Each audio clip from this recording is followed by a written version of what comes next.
is a presentation of Fox Sports. We are Baltimore. We are St. Louis.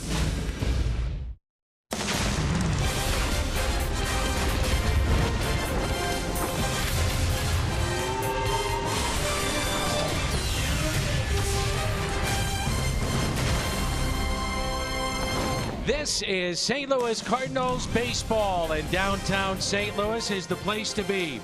Playoff hockey and one of the great rivalries in all of sports. It's game number one of a three-game series, the Chicago Cubs and the St. Louis Cardinals. And along with the Cardinals Hall of Famer Jim Edmonds and Jim Hayes, I'm Dan McLaughlin. Welcome to Cardinals baseball. Jimmy, great matchup here tonight. John Lackey loves pitching at Busch Stadium. Adam Wainwright coming off a good start. What can we expect tonight in game one? Pitching, Yeah. I would think. John Lackey, obviously the ultimate pro, and Adam Wainwright back on the bump tonight. Getting better and better every start, and what a great night for sports. Cubs are in town, and the Blues are playing right down the street. Should be a lot of fun. Big crowd here tonight at Busch Stadium. And two of the best leadoff men in the game, Dexter Fowler of the Chicago Cubs and the Cardinals' own Matt Carpenter. Cubs, Cardinals. Showdown in the Central is coming up.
Watch the games on television. You can now stream games live on your mobile device.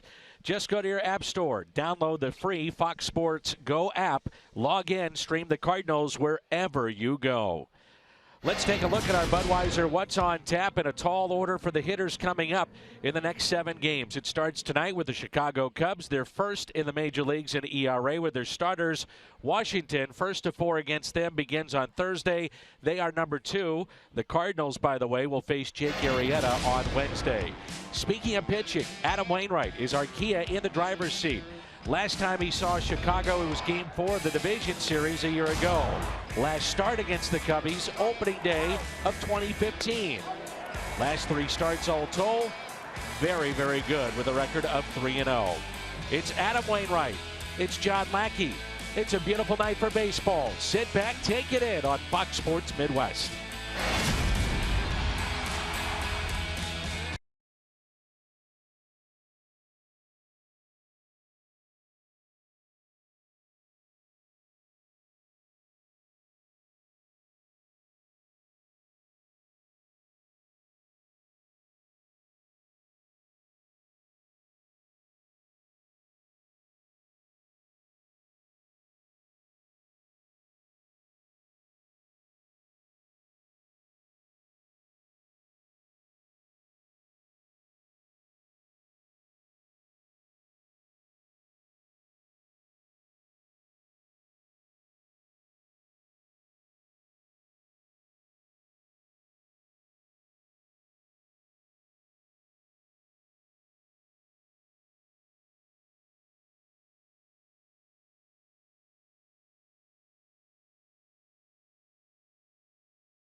He's set to go tonight. Cardinals baseball on Fox Sports Midwest is brought to you by Bud Light. Raise one, two right now. By Chevrolet. Visit your local Mid-America Chevy dealer for great prices on the all-new 2016 Malibu. And by Menards. Save big money at Menards on all your home improvement needs. Plaza of Champions, the corner of Clark Street, just outside Busch Stadium. Inside, big crowd, 79 degrees. And along with Jim Hayes and Jim Edmonds, I'm Dan McLaughlin. We're at Busch Stadium in St. Louis. Let's take a look at the lineup for the Chicago Cubs. The switch hitter, Dexter Fowler, off to a great start, will lead it off. Chris Bryant, he'll play right field tonight, bat second. Switch hitting, Ben Zobrist. Anthony Rizzo leads their club in home runs and RBIs. Jorge Soler, Miguel Montero, Javier Baez, Addison Russell, and the pitcher batting ninth, the former Cardinal, John Lackey. On the mound for the Cardinals, Adam Wainwright, coming off his best start of the season, 6 2/3 in a win over the Rockies. He said, quote, "I'm dangerous again." We'll see if that's the case here tonight. Chicago comes in having dropped 7 of 11. And in the losses, they've scored only 13 runs. They've come back down to earth a little bit, Jimmy, but still they have great pitching. It's been the offense that's been the culprit. Well, they have great numbers, obviously, and they're going to be one of those teams that you're going to have to go out and catch. See Joe Madden there. He's like the mad professor. You knew him as a 17-year-old kid. He was one of the first person that I met in the Anaheim Angels organization. He was our roving hitting coach, and then took over as the entire minor league instructor, and then was my bench coach when I got to the big leagues. So long way back and a lot of history. He's done a great job with the Chicago Cubs. They are 29-13. Breaking ball misses in. 2 balls, 2 strikes. Dexter Fowler was ready to sign with the Orioles, but with that came a draft pick that they would lose. And all of a sudden teams shied away from that. So he signs a 1-year, $8 million deal with the Cubs, and they need him. The high fly ball lifted into shallow left center field. Randall Grichuk is there for the first out. Cardinals defense, they have 39 errors, most in the big leagues this season. Holiday in left, Grichuk in center, Piscotty is in right. Carpenter, Diaz, Wong, and Moss on the infield. Molina is behind the plate. And in steps Chris Bryant, 3 home runs in his last 6 games.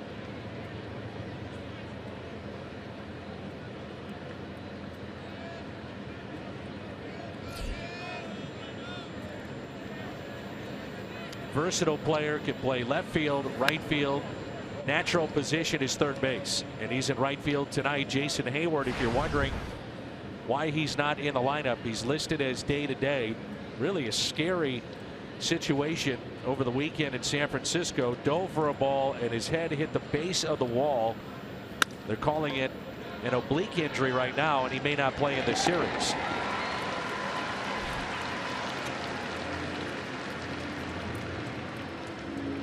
Take a look at the Hyundai pitch arsenal for Adam Wainwright. Fastball, slider, curve, and change. What are you expecting from Adam tonight? Well, you see there, he mixes everything very well. I'm having a hard time believing that the changeup is only 2%. I think sometimes you can't tell from the TV and watching from up here. Just going to see if he's how he's feeling and if he's on his game again tonight. Said he was getting better each start. Hopefully this is more to come from the last start. Been building each start the last couple weeks or last couple starts, so this one might be the tell-all. See if he's really on track. 1 ball, 1 strike. Ben Zobrist, a switch hitter, and he gets deep in the box. That's as deep as you can get. He has reached base safely in his last 28 starts. Make it 29. I think that might have been the 2% changeup right there. I think it was. 84 miles an hour.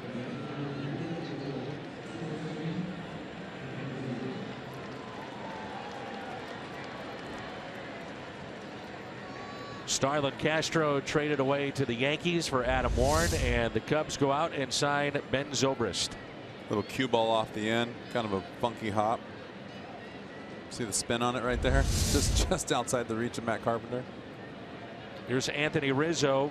He is 1 for his last 25.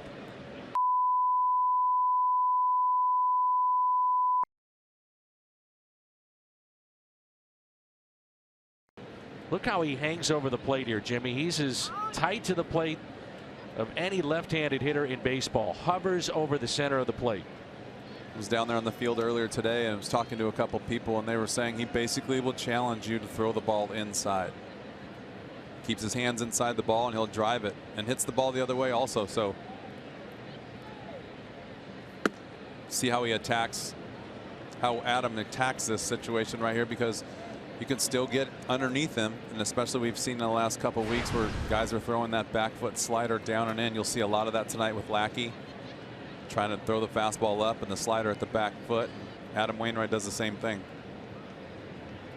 Here's a 1-0 pitch to Rizzo.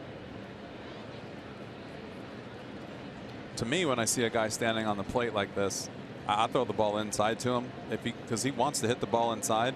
But if you just see that pitch right there, any kind of a cutter or anything moving in, he can't keep it fair. So you challenge him, you throw the ball in, get him sped up a little bit, and then you start to kind of go away. But if you're going to go away, you better make a good pitch. Here's a ground ball. Hit to Wong, and he underhands to Brandon Moss. Good start for Adam Wainwright. Cardinals coming up in the home half of the first.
Harvest rolls in here at Busch Stadium in St. Louis.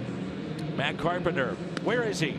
Ah, there he is. He'll lead it off, followed by Aledmys Diaz and Matt Holliday, Stephen Piscotty, Brandon Moss, Yadier Molina, Randall Grichuk, Colton Wong, and the pitcher batting ninth, Adam Wainwright. For John Lackey, this is career start number 396.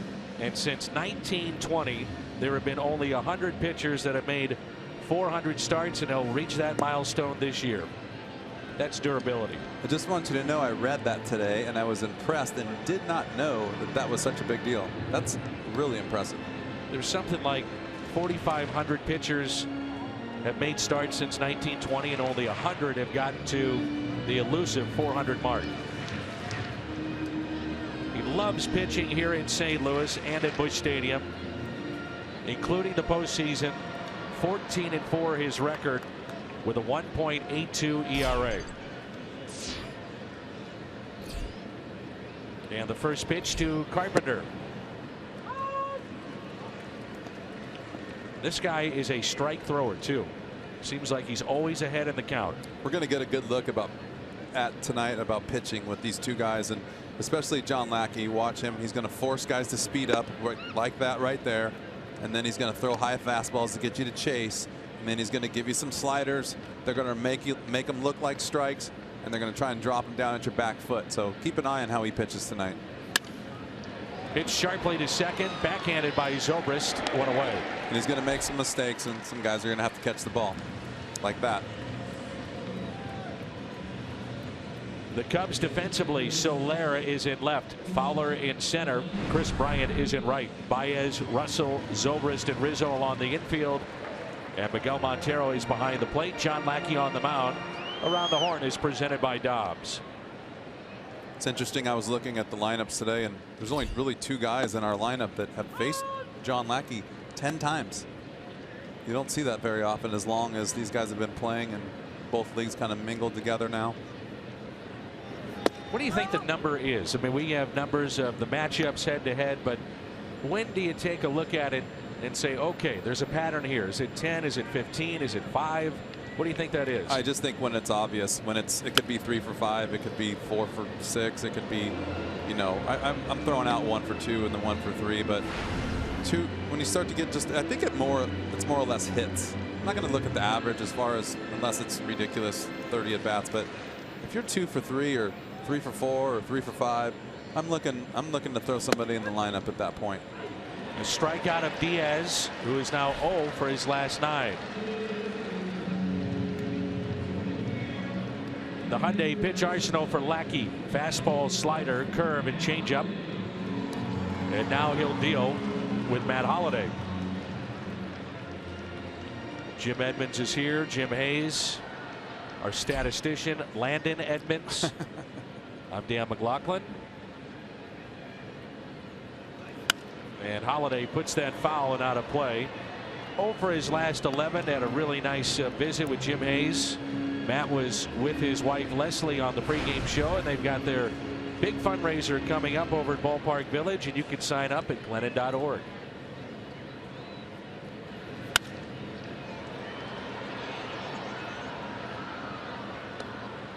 He's done some tremendous work with Homers for Health and K's for Kids.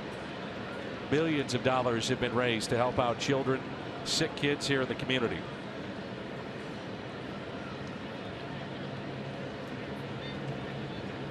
Oh-2 pitch.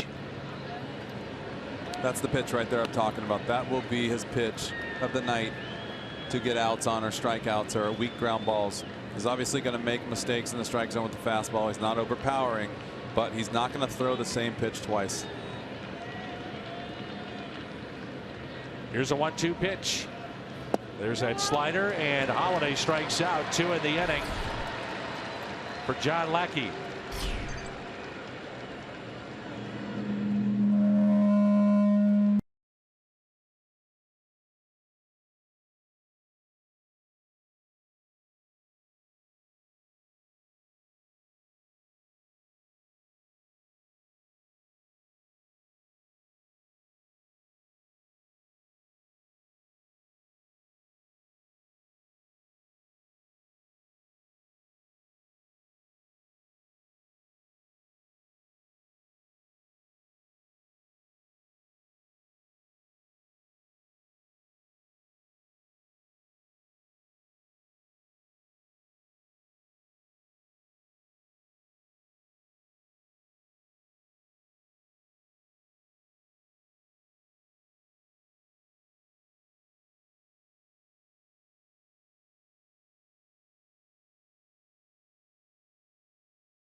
here at Busch Stadium. Jorge Soler, Miguel Montero, Javier Baez coming up, and Jim Edmonds Toyota keys to the game. Well, we talked about it a little bit earlier, but is he back? How comfortable is he feeling? Is he going to progress from his last start? We know obviously he's been getting better and better each start, but just another tail of the tape, so to speak, today. And see how he does. I think this is a huge start for him to see if he can go back to back and feel comfortable and then progress from here. But this is a big start for Adam Wainwright tonight. Here's an 0-1 pitch to Soler. High chopper. There's Wong on the shortstop side of the bag. That's 3 ground ball outs in the first 4 that he's recorded. Where did you like to play when Adam Wainwright was on the mound? I like he keeps the ball away at contact, so usually would play the opposite way if I was playing center field, because I feel that the majority of his out pitches are going to be away. He's going to challenge you in, but he doesn't want it to be hit, or doesn't want it to be a pitch that you can really get to. And then you'll see, like I said about John Lackey, same thing tonight. They're going to get a lot of their outs out over the plate. Time to time you're going to miss over the plate and somebody's going to pull it, but those aren't where he wants to get his outs. You see guys reach, you see a lot of guys roll over, ground balls, those kind of things. Montero is hitting .210 this year. 0-1 pitch. The Cubs played on Sunday Night Baseball last night. They got into St. Louis at their team hotel at 3:30. John Lackey actually flew with the team, did not fly out early for this start here tonight. And a base hit. Diaz was towards the middle, and that's what you're talking about right there. Really not where he wanted that pitch. You can see he even kicked the dirt after the ball was hit.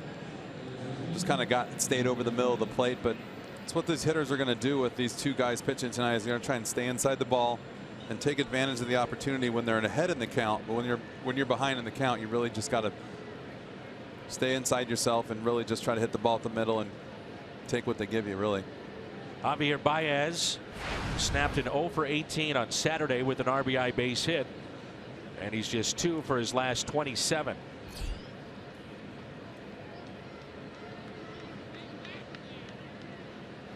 It is amazing when teams pitch, they win. And the starters, the last 10 for the Cardinals, ERA close to 6, only 3 quality starts, and 7 of the last 10 starts rotation has lasted 5 innings or fewer, so they're not going deep into games. As Baez hits it out to left with that big swing, Holiday broke back and then comes in to make the catch. Tonight is important. Tomorrow is important because this man is waiting. That's Jake Arrieta, the best pitcher on the planet right now. He's unbelievable.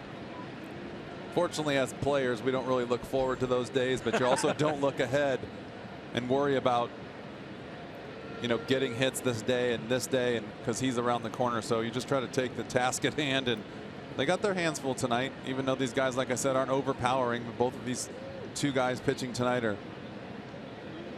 professionals. So I'm sure that the guys in the dugout are looking for Lackey right now and worry about tomorrow, and then worry about Arrieta when Wednesday comes around. Here's Addison Russell, shortstop for Chicago. He's been scuffling a bit at the plate. 1 for his last 20 with 12 strikeouts. He struck out 4 times last night. There are some just incredible numbers that you may not see for a long time, if ever again, for Jake Arrieta. The Cubs have won his last 22 starts. He's 24-1 in his last 29 starts with a .99 ERA. I mean, it's ridiculous what he's been able to do. Yeah, that's something you can't even really fathom. I mean, those are like Nintendo numbers. Yeah. But I mean, all the credit to him. He deserves it. He's been going out there and getting the job done for a while now. It's not just a little fluke. Hit to third. Carpenter across the diamond. The Cubs strand a runner. John Lackey back to work when we come back to St. Louis and Busch Stadium.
There's no score, and we say good evening to Jim Hayes. Jimmy.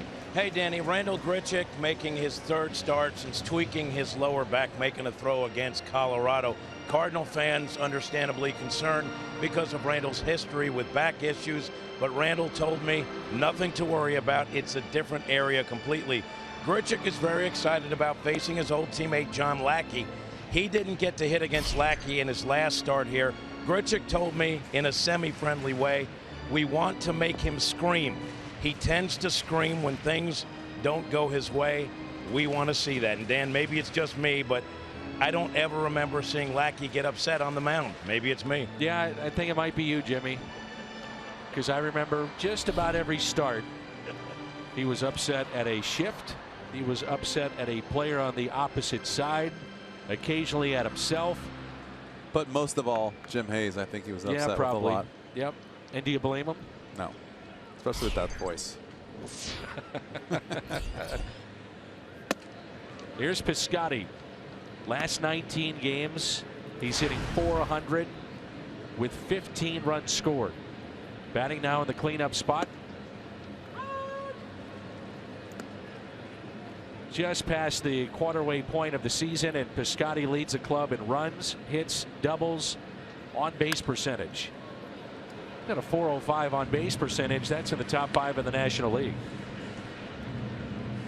You watch Lackey throw tonight. Watch the location of every pitch that he throws. The majority of the pitches are going to be right where they need to be in that mid range. And then every now and then he's going to try to hump up with 2 strikes.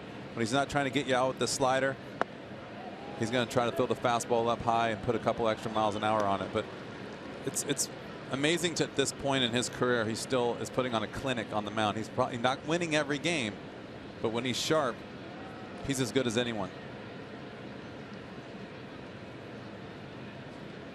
The 2-2 pitch. 3 strikeouts in a row for John Lackey.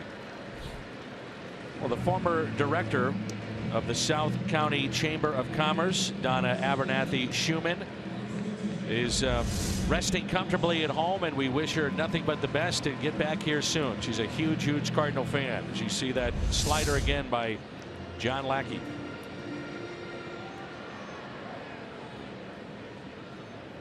Here's Brandon Moss. Homered here yesterday.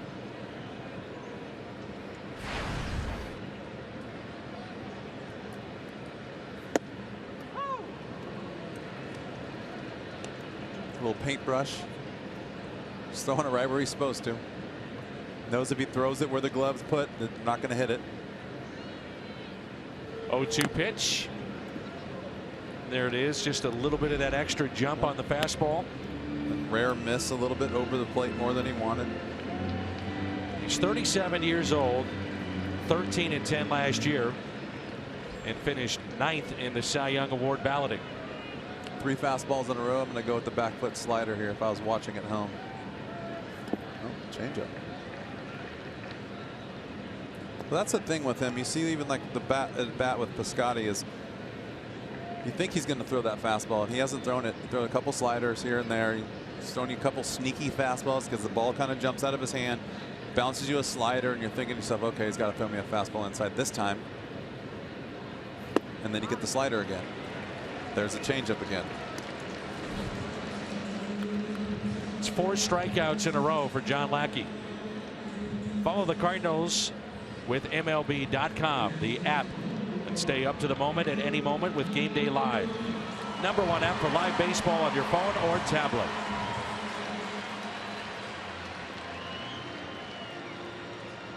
Carpenter hit the ball hard to start this game off for the Cardinals, grounded out to second. And since then, 4 consecutive strikeouts. You see what he's trying to do right here. He's throwing that fastball on the inner corner. Gives you that little bit of quick thought as a hitter. Well, you're going to have to speed up, and then as soon as you do that, he's going to go away from you. Like that. It's just one of those guys that, like, for me, when I'm watching this now, I know I'm not taking pitches. I got to be ready to hit when I walk to the plate because he is not messing around. He actually said he was throwing too many strikes coming into this start tonight. Strikes out the side.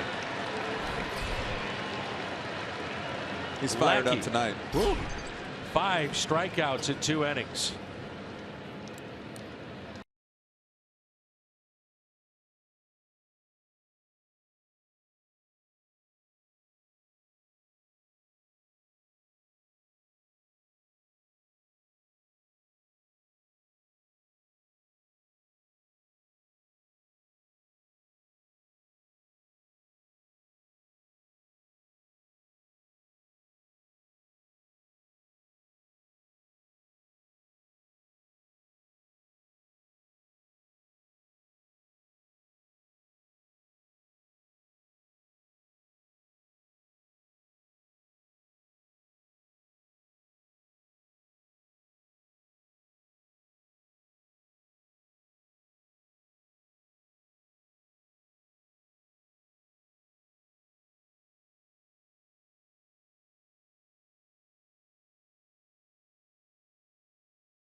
Brought to you by Ford, the official cars and trucks of the Cardinals. And by Steel Outdoor Power Equipment. Quality, reliability, and value. Find a servicing Steel dealer at steeldealers.com or search STIHL. Beautiful night for baseball. They're showing the hockey highlights here at Busch Stadium as the Blues have a lead of 2-1. The crowd is loud here. We can only imagine what it's like down the street. And a strike to John Lackey. We're underway here in the 3rd. Scoreless game. Lackey is 3 for 20 this year with 2 RBIs. Big Cardinal fan Jerry Pogue is celebrating his 70th birthday tonight here at the ballpark. Happy birthday to Jerry Pogue.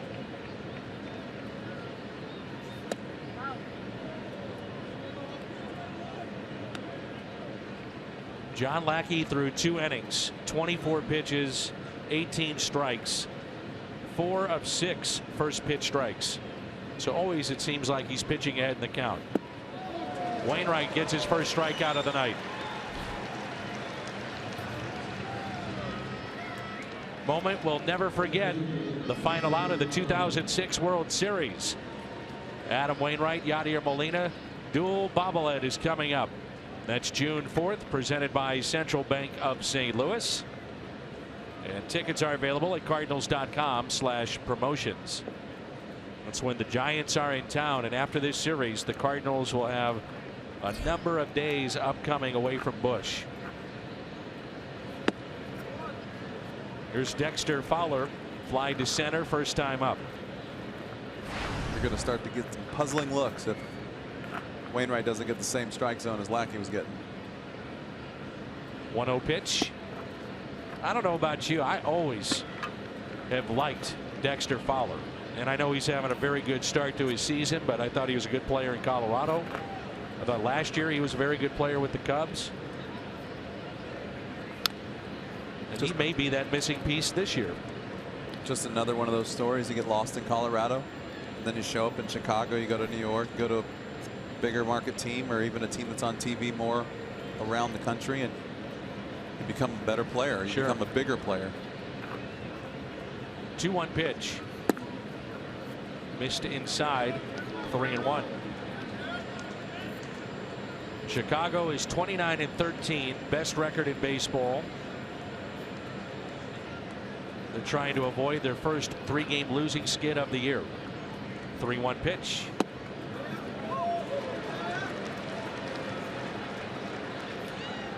A little respect right there. You know he's got some power. 3-1 breaking ball. Now 3-2. Ground ball that is fair. Handled by Moss. There's 2 down.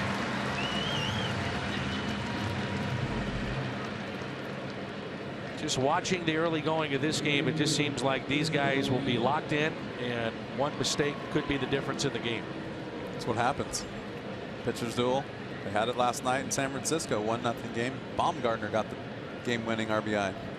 Double off the wall. He can swing the bat. Yeah. Now Chris Bryant grounded out to second. This is a lineup that's missing Kyle Schwarber for the remainder of the season. Was hurt in the first week. Big slugger. They still have a lot of good bats in this lineup.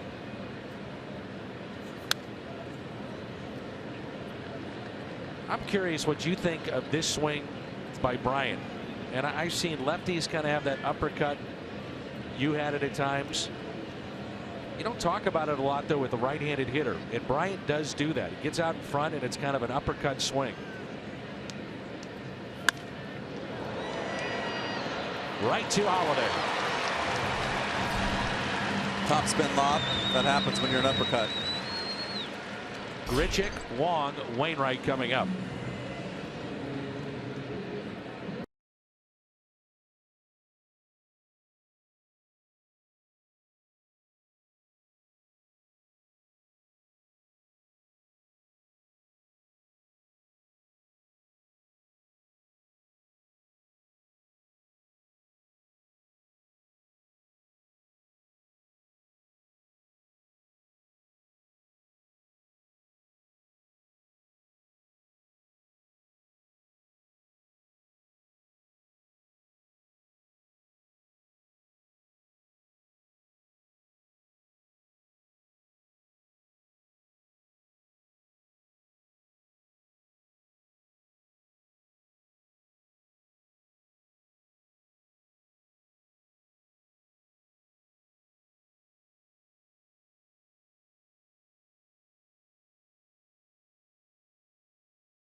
Pitchers duel here at Busch Stadium early on. Lackey has seen 6 Cardinal hitters, and he struck out 5 of the 6 he has seen. Randall Grichuk leads it off. He had an RBI single in the loss to Arizona. Final game of that series yesterday. The Cardinals here at home are 12-13.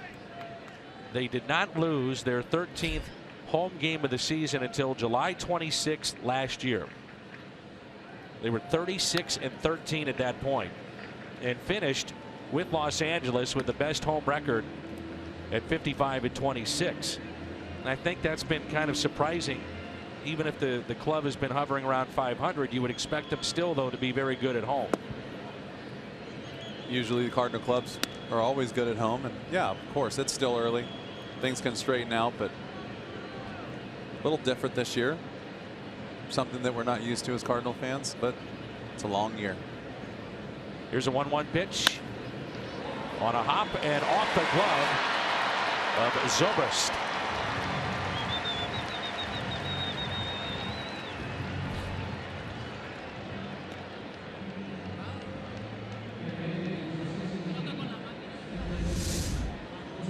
See right here, missing over the plate. Ball's going to get hit hard. And the ball gets hit hard enough to really handcuff. Zobrist playing over on the other side of the bag. That's the thing. He's going to make some mistakes. You just have to be ready. You can't, you know, he's going to attack the zone. Now Wong is hit by the pitch. He's going to attack the zone, and he's going to make you be ready for him. You better be ready to hit.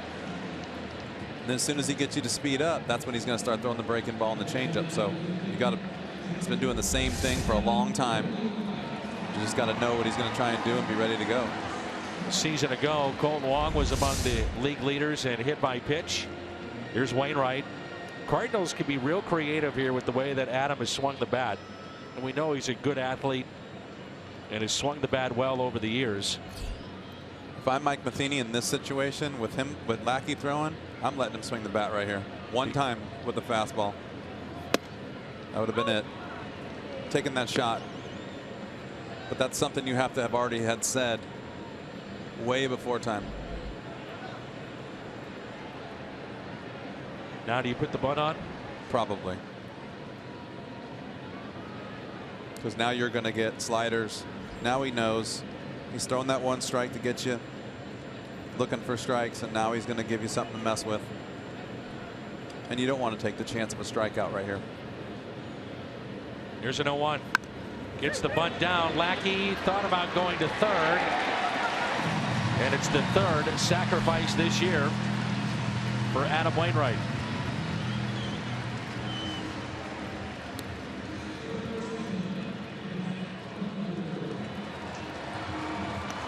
Sometimes when you're pitching, you're taught to throw the ball up in the zone to see if they'll bunt the ball up in the air. That's what he did here.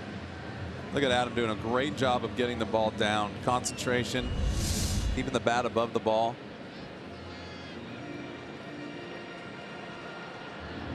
Carpenter hit the ball sharply first time up. 32 RBIs for Matt Carpenter, second on the team. The first pitch is strike. 13 extra base hits here in the month of May.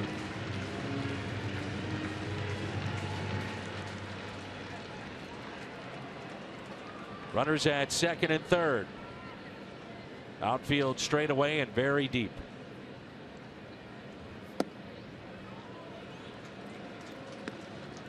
So your Carpenter in this situation, what are you looking for? I'm looking just to hit a fly ball into left center field for me. He's probably going to look to drive something. He's more, his strength is a little bit more in the gap in right center field, but I'm looking first pitch fastball. He already let that go. So now you're going to have to deal with all the other pitches that he's got in his arsenal.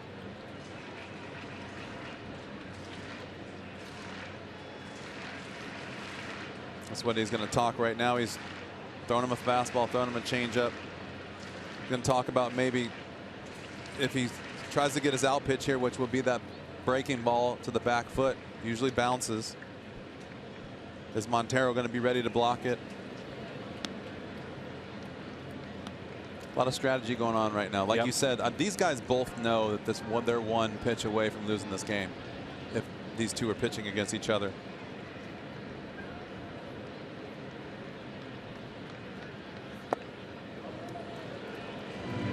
Two balls and two strikes.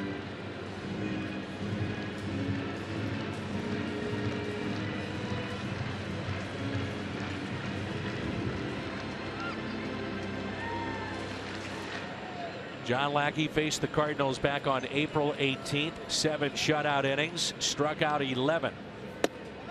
Ooh, doesn't get the calls. He stares back into the home plate umpire, Manny Gonzalez. He wanted that call.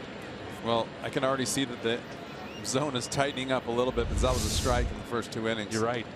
And the inning before with Adam pitching, he threw a couple of pitches in there that looked like they could have been strikes that were balls too. So got a little liberal at the beginning and kind of tightening back up. Now time is called, and again Montero out to visit with Lackey.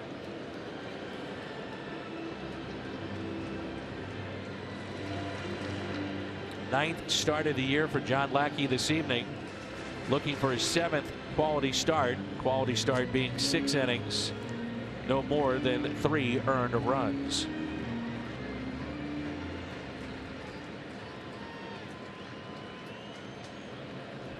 The 3-2. Bases loaded for Aledmys Diaz. 32nd walk for Carpenter. That's tops for the Cardinals. Earlier tonight, St. Louis U's new men's basketball coach Travis Ford threw out the first pitch to his good buddy Matt Holliday. He's been busy at SLU in his first month and a half on the job, meeting season ticket holders, Billiken fans in the community. Congratulations to Travis Ford. We'll see you in November. Bases loaded for Aledmys Diaz, who struck out looking. Earlier today, when I was looking over some notes, I noticed Matt Holliday catching the pitch, and I thought to myself, what the heck is he doing out there? Now I figured it out. Oklahoma State connection. Yep.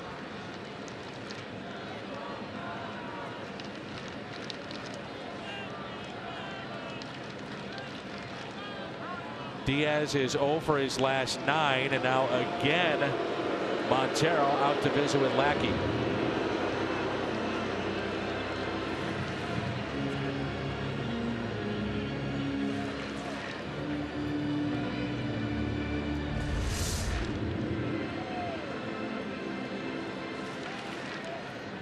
See Montero saying, I'm the one that called time, not the hitter. Don't lose it yet. Yeah, he's fiery. I mean, this guy is the guy you want on the mound for you. You want a guy who's going to compete. Chris Carpenter right here, in a nutshell. Just good analogy. Fiery. He's going to get after it. He's going to stay out there as long as he can. He's going to do whatever it takes to win. He doesn't care if they boo him. Doesn't care if he's going slow or fast. He just cares if he wins. This crowd ready to erupt. The 1-0. Diaz with a high fly ball lifted into left. Grichuk, your runner at third. Catch made by Soler. Throw to the plate is cut off, and it's 1-0 Cardinals on an RBI from Aledmys Diaz.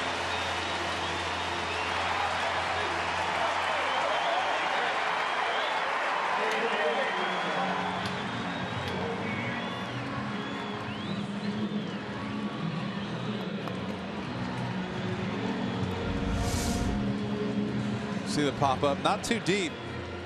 Soler doesn't get a real good throw in here. Maybe not the strongest arm being in left field, but Diaz getting the job done nonetheless. Holliday struck out first time up against that slider. There it is again. Same pitch.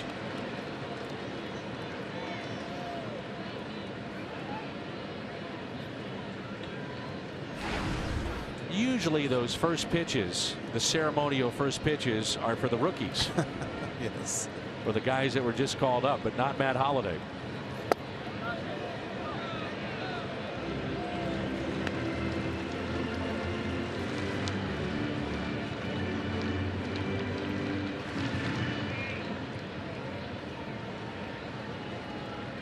Fowler at center, very, very deep.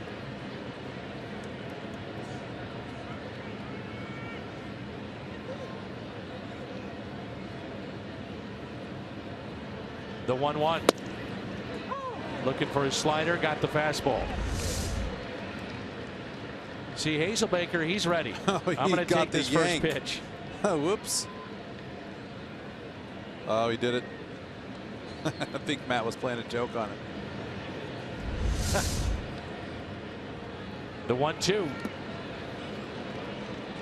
Evens it up at 2 balls and 2 strikes. Landon just said he's got a nasty slider. Landon's right. This is where Holliday, though, is so good at making that adjustment and having an idea of how Lackey's trying to get him out. Sometimes he'll take that slider, low ball hitter, and drive it into right center. Well, that's the idea.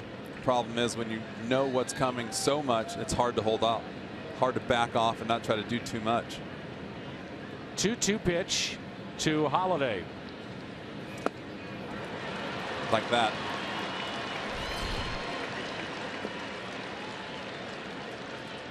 1-0 St. Louis.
clouds. I'm Dan McLaughlin. 72 degrees here in the Gateway City. Judy Humes turned 75 today and never misses a game. Goes by the nickname of Go-Go. Happy birthday to Judy Humes. Here's Ben Zobrist, switch hitter. Joe Madden wanted two guys desperately this offseason. One being David Price, who wound up in Boston, had him in Tampa Bay. And also Ben Zobrist, understanding his versatility, can play all over the field, switch hitter, and also had him in Tampa Bay. Wide out there. You hear him already talking about the strike zone being wide. Sometimes.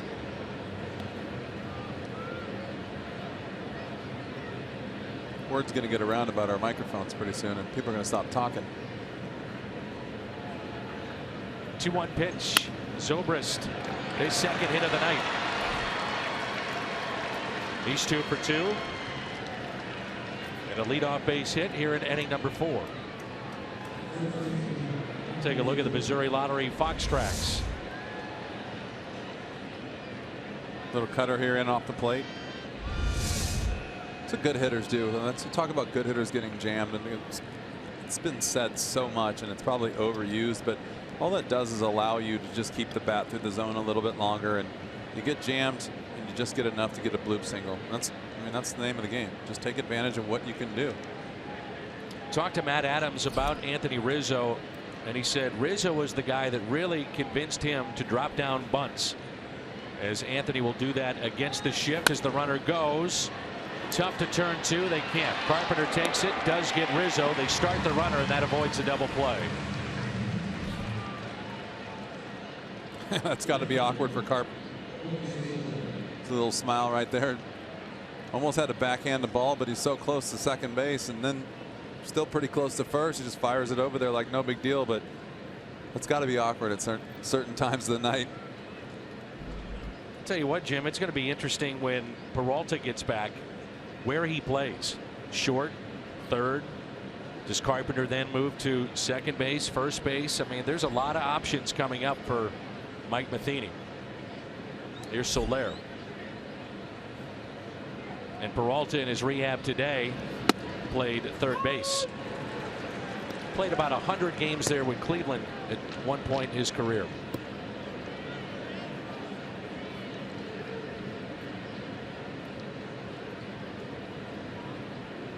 Part of this rebuilding project for the Cubs was bringing in Jorge Soler.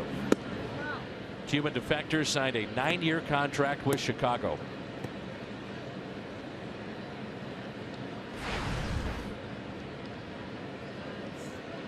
One ball, one strike. He grounded out to second, first time up. Colt Wong, the second baseman, is right behind the bag. How distracting do you think that is for a hitter? It's distracting. I've had that with me. Depends on what side of the bag he's on. If he was on the other side of the bag, or if there was a left-handed hitter, see him slide over a little bit. If there's a left-handed pitcher, Colton's kind of on that side. Yeah, it gets frustrating. It even happens sometimes if the pitcher's not too tall. You can see the center fielder back there too. So there's all these little games that go on. I'd be dancing around up there if I was a second baseman right now. Jumping jacks, calisthenics. Here's a 1-2. Hit out of play. First time all night, I think Adams reached back for a little extra. 2 strikes. Try to go up the ladder a little bit. This is the first time in over 100 years that the Cubs and Cardinals will not play a weekend series in St. Louis. We visit Chicago. Those will be weekend games coming up. 1-2 pitch. Wainwright to Soler. Pickoff. Ooh.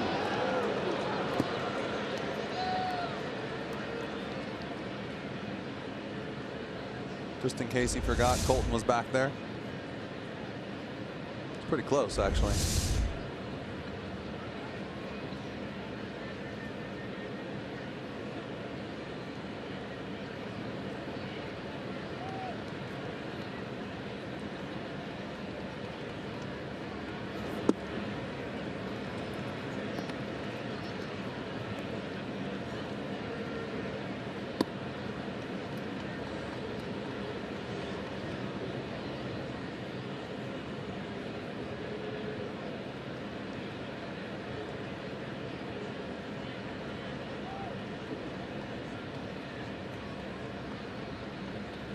Inside, and Soler is hit by the pitch. Ball just took off on him.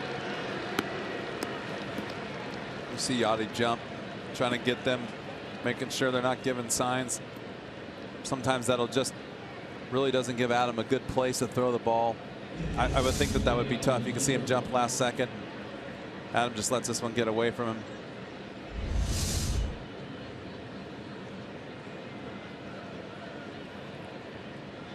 Brings in Montero, single to left.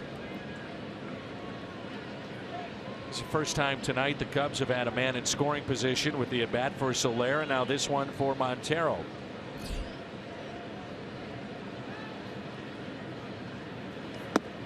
Good pitch with the cutter, tied him up. That's what a good cutter can do to a left-handed batter. That's when you're looking for the fastball and you get the cutter. Really don't get spin until the last second. That was actually a really big cutter for him. That's the thing with Adam. He can throw you a small cutter or he can throw you the big cutter.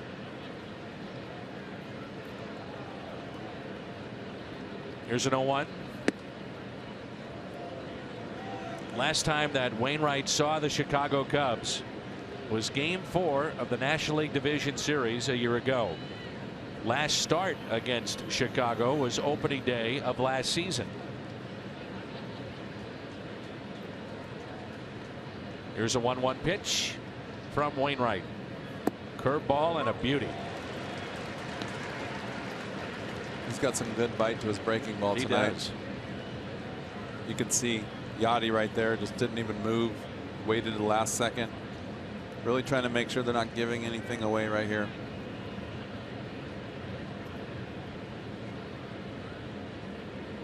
This combination closing in on Tim McCarver and Bob Gibson.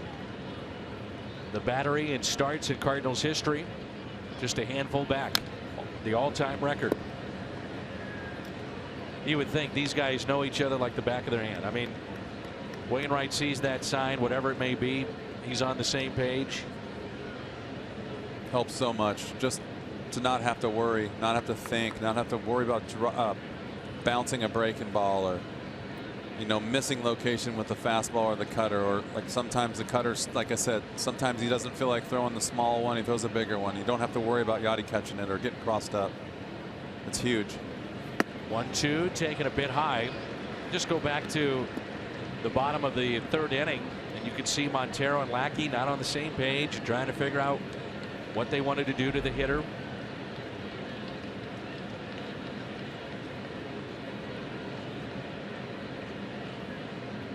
Two balls, two strikes, one out and two on. Wainwright would love the double play here. Went with the curveball and it just missed. I agree with you. The strike zone, I'm not saying that was a strike, but in general it has gotten tighter. Well, I think the first inning was definitely big. It has tightened up a little bit. Not to say those were all strikes, but I thought the first pitch to Montero might have been, get that up and in. I think it was a strike a couple of times early in the game. All the infielders, they want to know the pitch as well. Positioning. That's why they come in on those mound visits. It's a big pitch right here. Could be a chance where the runners are running. Make sure everybody's in position. Yadi's been given the same sign over and over and over, so maybe sequence is getting too much for Zobrist at second. Easy to figure out. They're probably going to go without a sign at all here and just told everyone what's coming. 3-2 pitch. Hit the other way to left center field. This game is tied as Grichuk will throw to third. Not in time, and Montero has tied it up at 1.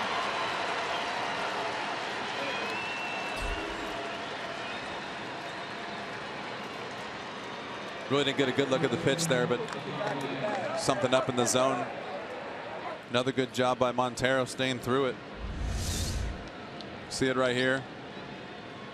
Just another cutter that didn't get inside. I think that was what he hit last time. Grichuk slips a little bit.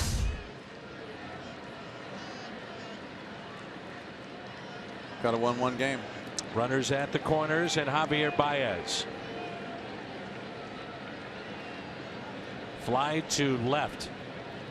You talk about a player that does not get cheated with a swing.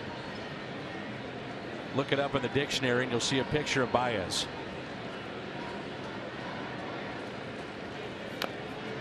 As he bunts. No one at the bag at first base. And the bases are loaded. Nowhere to go for Yadier Molina. Looked like that caught everyone off guard, including runner at third base, Soler.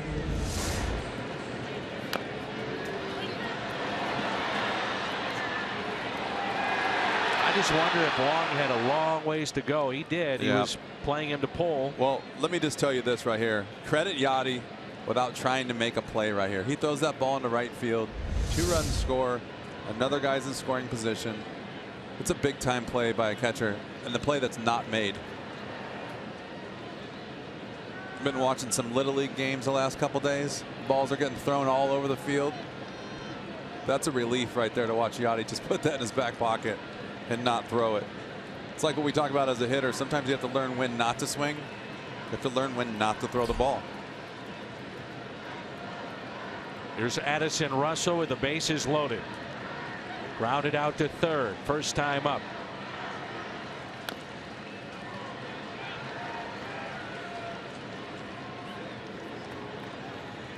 Soler was hit by a pitch. Montero singled to left center, picked up an RBI to tie the game. Then the bunt by Baez. Bases loaded and 1 out for the Chicago Cubs.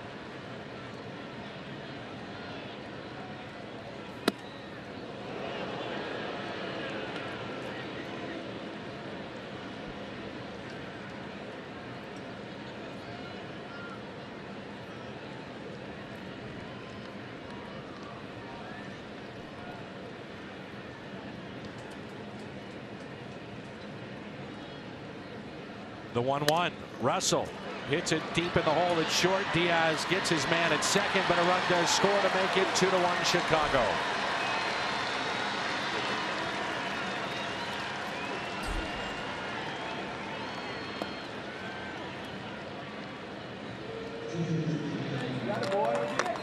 So that makes it a 2-1 Chicago lead, and it brings in John Lackey.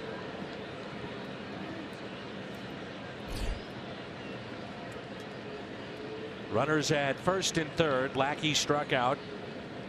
Lone strikeout tonight for Wainwright.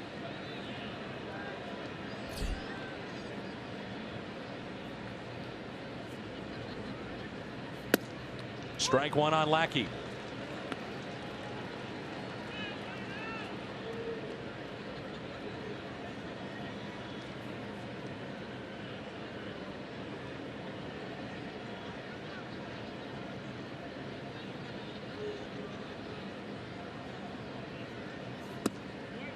One ball, one strike.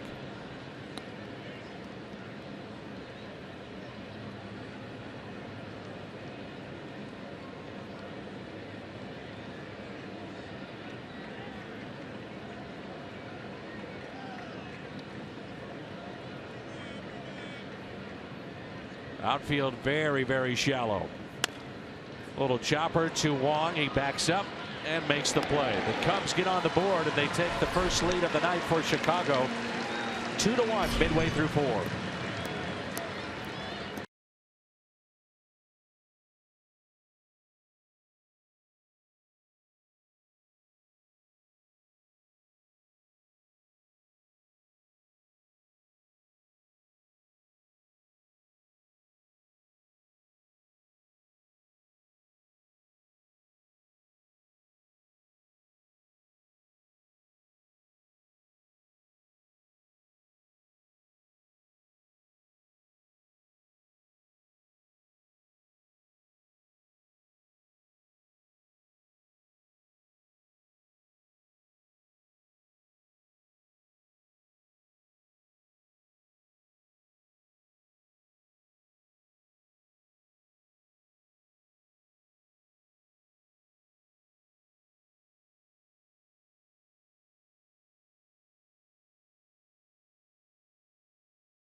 Let's check in with Jim Hayes. Dan, Matt Adams is a great weapon off the bench tonight. 5 for 11 as a pinch hitter, and he's gotten hot at the plate. 5 for his last 12 since switching his walk-up music. I had to get that in there. Batting .333 with 3 homers and 14 RBIs over his last 16 games. He told me the key has been sticking with a consistent pregame routine, whether he starts or not. He works out, does Pilates, hits in the cage, then takes BP outside. Same routine. Dan, as for the Pilates, Adams does it every day. He told me, let people laugh. It helps with flexibility and range of motion. Pilates, huh? On the road too, Danny. They send him a workout routine and sometimes videos. Home or away, he's doing Pilates every day. And you're the one that convinced Matt Adams he needed to change his walk-up music. Is that correct? CNC Music Factory. Gonna make you sweat, Dan. All right, Jimmy. All right, Danny. He's not just a sideline guy. He's DJ. Yep. Casey Kasem up there. He knows what the fans want, and he's got his thumb on the pulse of what's happening here. Give the people what they want. Piscotty hit by a pitch.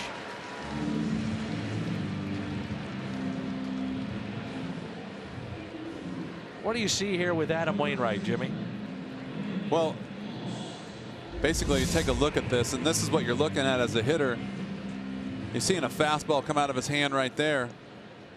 And this is where you're trying to make the decision. You can see a little bit of the slider. That's probably one screen shot back, and then there's your curveball. Problem with that is when it's in fast motion, it's tough to see.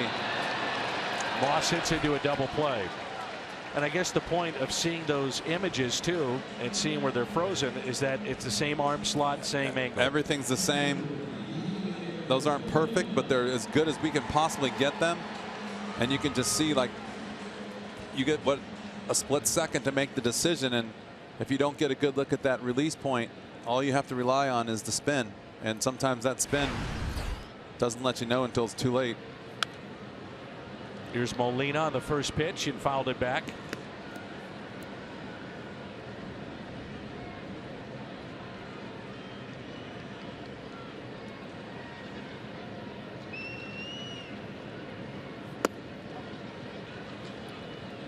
We saw Piscotty hit by the pitch. Moss first pitch, lines out. Molina first pitch, fouled it back. So we'll see if they'll be more aggressive early in counts against John Lackey. The 1-1. Broken bat and a ground ball that's hit too short, taken by Addison Russell. Rizzo not back to the bag in enough time. And if the play stands, that'll be the 5th error on Addison Russell.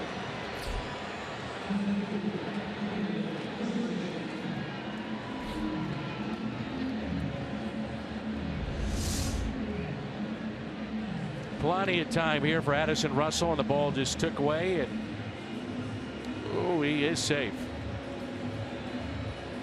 Joe Madden's waiting. Oh, it's pretty close. Yep. Boy, nice play by Rizzo even to make that close. Nice play to make the play, the catch. Yeah. So 2 outs, runner at first. Extends the inning to Randal Grichuk. See if the Cardinals can make a pay. Shift is on here for Grichuk, who singled off the glove of Ben Zobrist first time up.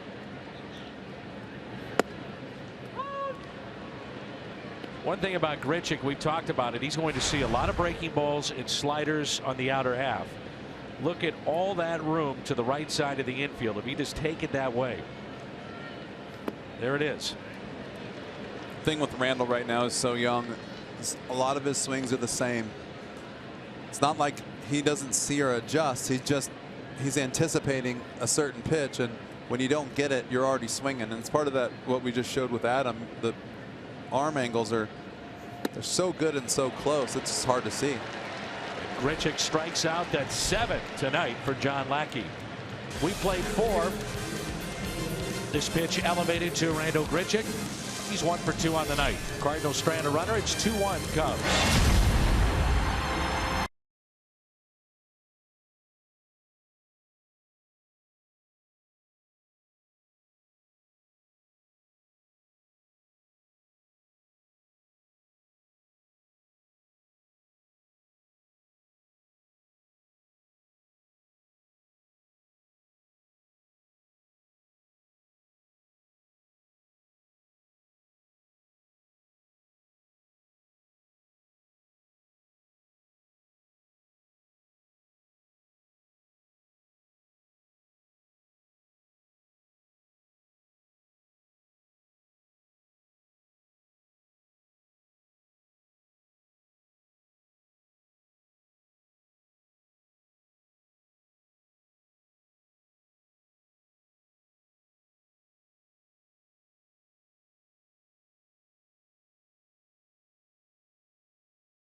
as we play in inning number 5.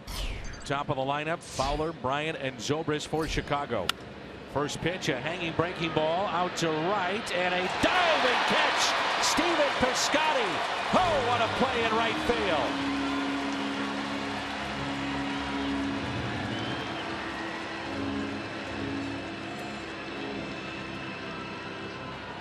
It's a dangerous play for an outfielder right here. You can see he gets a great jump, and he made his mind up. He was coming to get it. And you got to go after it. You get into no man's land right there, and that ball bounces. It's a triple at least. Great job, Stephen. Former third baseman Stephen Piscotty. Here's Chris Bryant. It's early to compare the two. However, Stephen Piscotty will earn the league minimum this year. Jason Hayward is earning close to $22 million. Not so bad. And Stephen Piscotty, if you are one that follows sabermetrics, leads Major League Baseball position players in WAR. That's the kind of start he has had.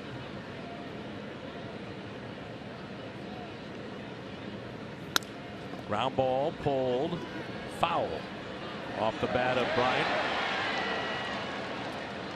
Like to see those numbers on those two. Let's do it right now. Piscotty and Hayward. Jason off to a slow start. Got off to a slow start last year for the Cardinals. You see what Piscotty has done so far.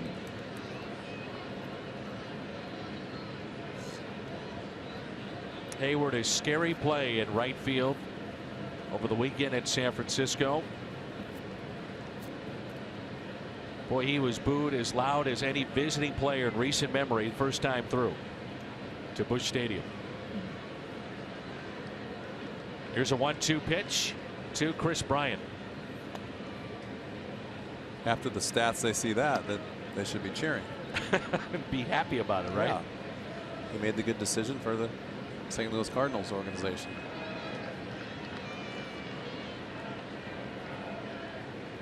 The 2-2.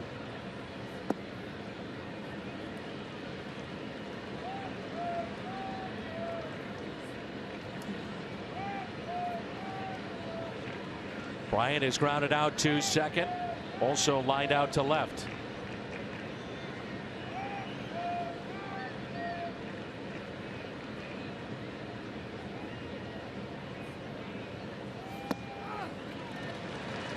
And a walk to Bryant. We've been trying to figure out a way to give you a good example of what it's like to be a hitter and what the speed of the game is.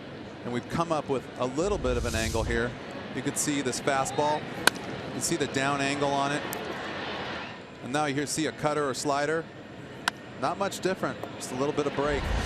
You have to make that determination on which pitch you're going to swing at between the time that it leaves the hand, obviously, and the time that it comes to the plate. But see, the arm angle is exactly the same. There's really no tipping of the pitch by arm angle. So you really got to be ready to go as the pitch is coming out of the hand.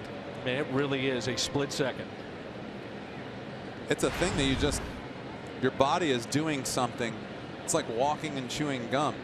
You know, your body's doing something, you don't even realize it. So when the ball is on its way, your body's already rocking back and your hands are moving, which is something you've been doing for so long. But we're going to continue to try to show you how tough it is to really read a big league pitch. Runner at first after the walk to Bryant. So seeing that angle from behind home plate, that's why we go to that many times, just to show you the speed of the game and how fast it can be. Here's a 1-0 pitch to Ben Zobrist, who's 2 for 2, and a cutter misses down and in. I mean, it is really ridiculous when you watch the game from TV at home how easy it looks. Or up this here. Angle right here, up here. Well, we're watching half the time on the monitor. I can't, when I'm looking at the game from this angle right here, straight down on top of the field, I can't tell half the time what the pitch is. So I rely on the monitor. You have to look up there. And even when you're in the dugout watching the game, you have to look up at the scoreboard to see the velocity to tell the difference in pitches. 2-1. One thing that Adam Wainwright has gotten a lot of recently and in this season is run support. Only Jake Arrieta has had better run support this year. Cardinals have scored 41 runs in the last 5 games that he started. Cardinals have won his last 5 starts. Wainwright is 4-0 in those games. Good pitch. 2-2.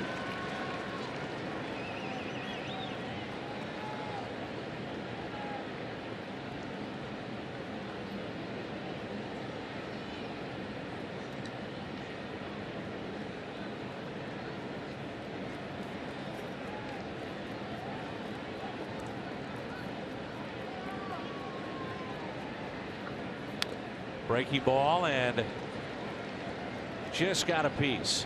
That's why you always talk about it too, Jim. You have the arm angle. It can stay the same, but sometimes you can see they slow up just a little bit, and that gives that hitter, these guys are the best in the world at what they do, just a little insight into that pitch. It gives you a split second to just sit on your back foot, that extra split second to see that breaking ball. Sometimes you see the ball.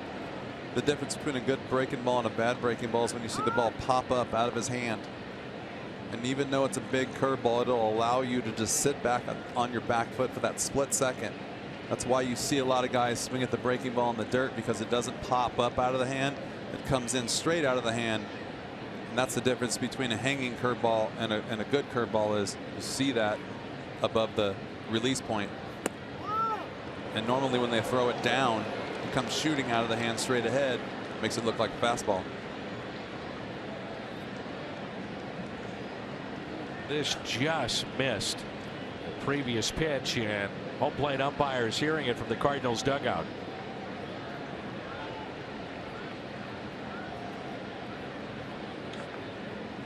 Three-two pitch, runner goes, breaking ball taken outside, back-to-back walks. Friday, June 3rd, 30,000 fans ages 16 and older have the opportunity to take home a replica of the 2006 World Series trophy. Get your tickets at cardinals.com/promotions. Celebration of the 06 championship team all summer long. So back-to-back walks, and here is Rizzo trying to break out of a 1-for-27 slump. 0-for-2 tonight.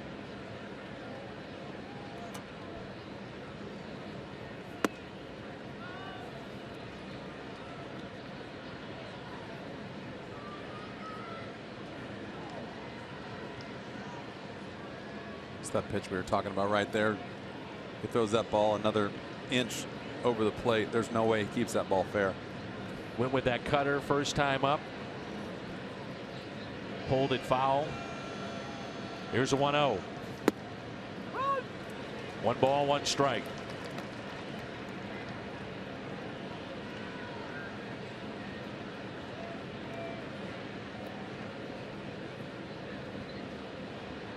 Last 11 games, which the Cubs have dropped 7 of those, they've hit 190 with runners in scoring position.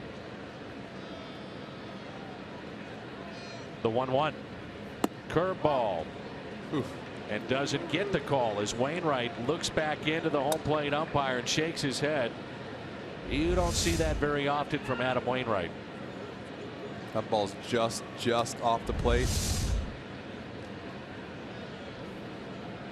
Pitcher's pitch. Probably been called to strike a few times tonight. Sure. Adam's not one to show up the home plate umpire. 2-1 pitch. Hit the other way, and a base hit for Rizzo. Run will score, and this makes it a 3-1 Chicago lead.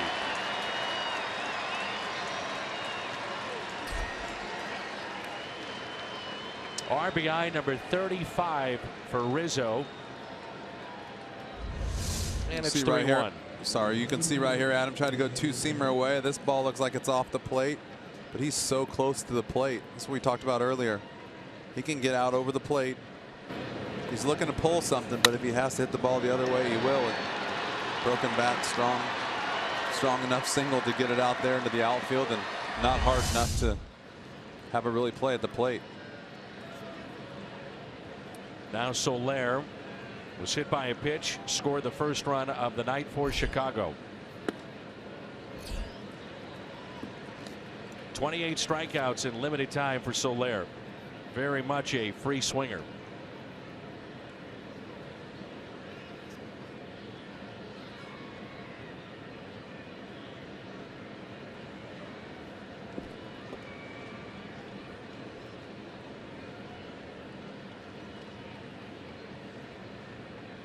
Oh, 1 pitch. 1 ball, 1 strike.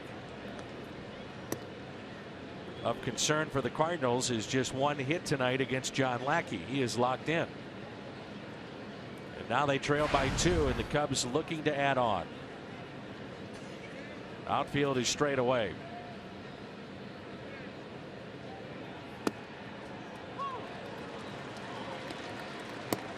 At times it's been a strike tonight, other times it is not. Adams working really hard now. You can see his pitch counts up to 83. And the last 2 innings, he's had to really try and make a lot of quality pitches. Sometimes that takes a toll on you mentally and physically. Soler, a swing and a miss. It's one thing about Adam, when you see him throwing his curveball, the difference between knowing if it's a good night and a bad night is even if the curveball's been getting hit, if you see them out in front of the curveball, then that means it's got good bite because it's a little bit slower than everyone expects. So when you see people out in front of his curveball or swinging and kind of just barely touching it, fouling it off straight down, flipping at it, that means he's got the good bite, because he's got one of those curveballs when it comes out of his hand, it looks like it's coming in hard and it never gets there. Here's Montero. Sometimes fans will say, Dan, whatever you do, do not tell me the score of the Blues game. Well, if you're watching the Cardinal game and you don't know the Blues just scored, well, I don't know what else to say, because they just put off a horn and everybody was going crazy. So the Blues just scored to make it 3-2. And I know, Jim Edmonds, you're locked into this game. You're not watching the Blues game to our left that happens to be on a big screen that we can see very clearly what the Blues are doing, because I know you're focused on what's happening right here. Pitch by pitch. Pitch by pitch. Sorry. What fight? I didn't see it. Back-to-back strikeouts. Ballpark Village having some fun tonight with Blues hockey and Cardinals baseball.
Baseball brought to you by T-Mobile. Jackie Bradley Jr. 27-game hitting streak. 408 during the streak. Clayton Kershaw, he goes tonight for the Dodgers. Dodgers won 8 of 9 when he's on the mound. They've lost 22 of 36 with anybody else. And San Francisco, they're red hot. They've won 10 of their last 11. Their starters, a 1.78 ERA in those 11 games.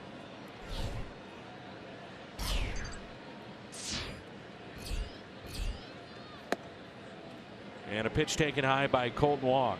Jackie Bradley Jr. Man. Yeah, that is impressive. I was going to say, you see Lackey's only got 52 pitches. He's been cruising, been making his pitches. Wong yanks that foul. You got the benefit of a little bit of a wider strike zone that first inning, maybe first inning and a half, but he's been doing the job right now. I was thinking about the hit streak. It might be harder now than ever. Shifts, specialists late in innings. As Wong yanks that foul.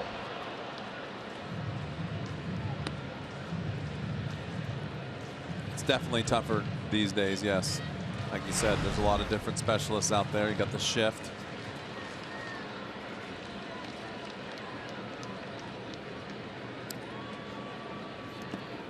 Two and two, the count on Colton Wong. A lot of video. Yep. What you hit, what you can't hit. But I tell you what, when you're hot, you're hot. You can hit anybody. And anything. He's doing that from the 9th spot in their lineup too. The 2-2 pitch to the Cardinals second baseman. Last 9 games, Colton Wong hitting close to 400, on base percentage close to 500. So things going in the right direction for him. 2-2 pitch. Broken bat and a ground ball hit to Rizzo. Flip to Lackey for the out.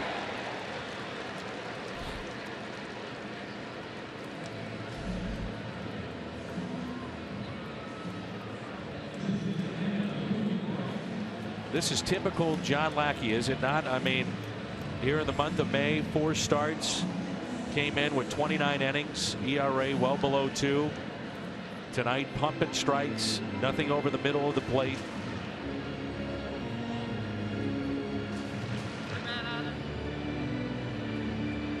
This time last year, John Lackey said he was open to staying in St. Louis. Then all of a sudden, Lance Lynn gets hurt. Lackey was off the radar because he was going to Chicago. As Wainwright bounces it to third, backhanded by Baez. Nice play.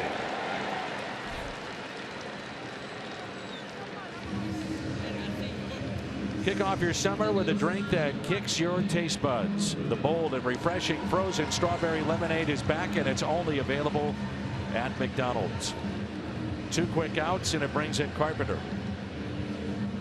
He's 37 years old now. Last year he made 33 starts. 218 innings. I mean, when is he going to get tired? Jimmy, he's thrown nearly 2,600 innings in his career. 4th most among active pitchers. That's how you do it right there. He's locked in. Cubs on top. It's 3-1.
Right at 54 pitches. Just breaking down what both guys have done this evening. Be Baez, Russell, and Lackey coming up for Wainwright here in the top of the 6th.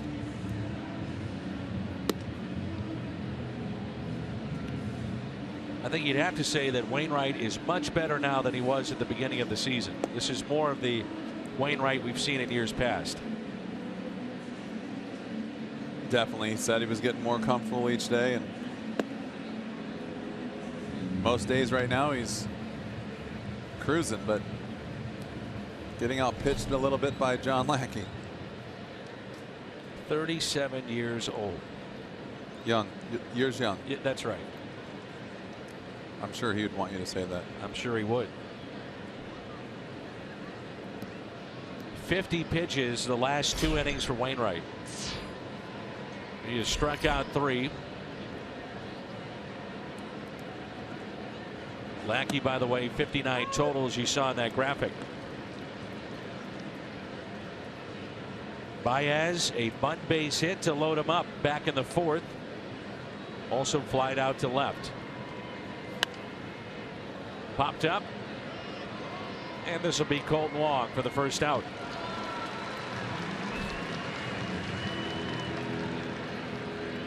Reminder, Sunday, June 5th features great giveaways for both adults and kids. That day, 30,000 fans ages 16 and older receive a Cardinals pool tote courtesy of Apple Vacations. Also, kids 15 and younger entering with a ticket receive a beach towel featuring Fredbird.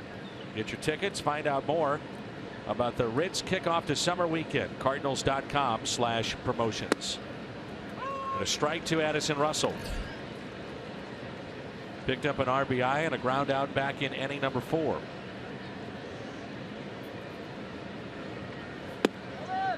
You know the fans get into this rivalry. I mean, that's obvious. The players, did they get into it much, or did you have to have Dusty and Tony and Zambrano and you hitting balls out in the Waveland? I mean, is that what makes it a rivalry for the players? I don't know. It was pretty intense when I first got here. And I don't know where that came from. It was media driven, fan driven. Cubs weren't even really that good at the time, but it got heated. I think that was when we all, start playing the same team over and over and over. Coaches and managers are pushing each other, pushing players to get better. And Chicago's wild when you go there and play, and this place gets pretty loud. It was crazy, but then. Liner into right and a base hit. I think it was only that window of a few 3 years. Got pretty intense at times, but by the time 04, 05 showed up, it was kind of just blown over. The Cubs weren't really anything to worry about. And then until 08, I was in Chicago. I think it was the first time they won the division, and there was nothing on that side. I don't think there was even a hint to a rivalry. Fans love it. They get into it. But the players, it seems like there needs to be a good villain to have that rivalry. And that's what you had with Dusty and Tony from their days with San Francisco and St. Louis and Bonds and McGuire. Then early on in the 2000s, Dusty was there with Kerry Wood and Mark Pryor. Zambrano, clearly. I mean, I think the Cubs in those days were as good as they had been in a long time. No doubt. And they just didn't finish the year off.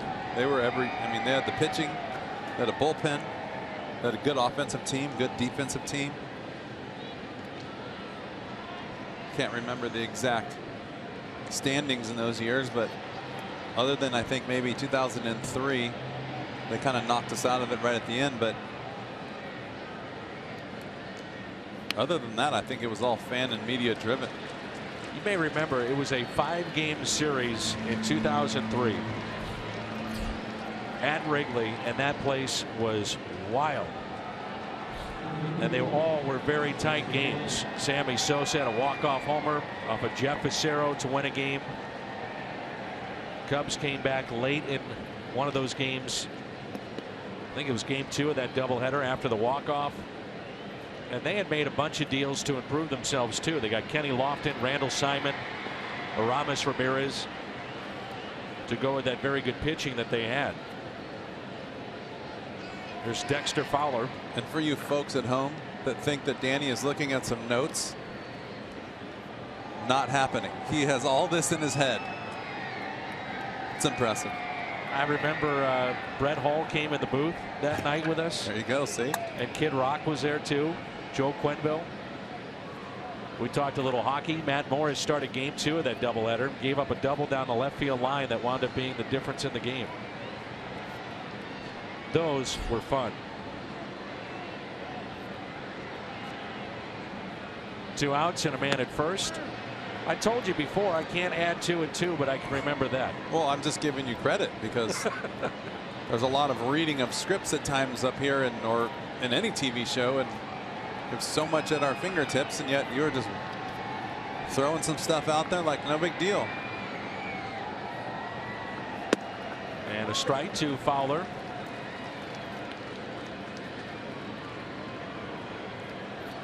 You had the big 2 home run games. Zambrano had hit you. The next time up, bam, put one on the street. Albert hit one on the 4th of July at Wrigley Field. Okay, now you're just bragging. Now you talked about Albert's home run against Farnsworth. The one, and I remember that. The one I really remember was So Taguchi against Kyle Farnsworth. Of all people, So Taguchi. He had some big ones, didn't he? He sure did. Billy Wagner. That was in the 06 playoffs against the Mets. You first saw him hit and you thought there is no way this guy is going to make it to the big leagues. None. But to his credit, he made the adjustments and became a very nice major league player.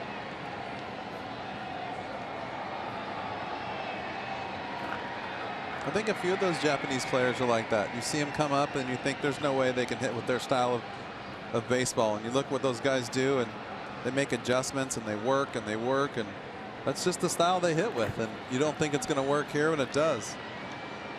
So told me that you just don't see fastballs over in Japan. You know, it's guys always throwing breaking balls, sliders, split finger, and then you come here and this is a game of power. Runner goes and it's hit out of play. He definitely made the adjustment. I think the ball that he hit off Billy Wagner was a 97-mile-an-hour fastball. It was. This looks to be the final inning for Adam Wainwright. Pitch count at 101. As he's trying to get through 6.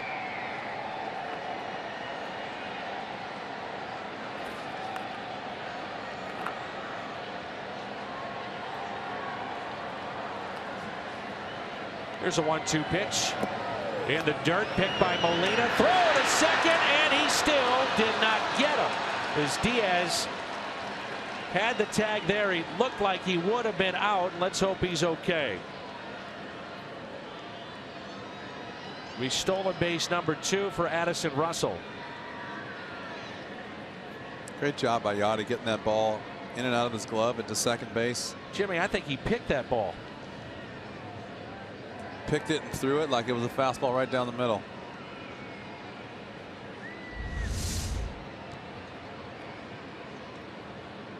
There's that thumb again. Back of the hand. You can see when that hand goes downward like this, right there, the thumb. Your thumb twists downward. It's not meant to go that way. The glove right there.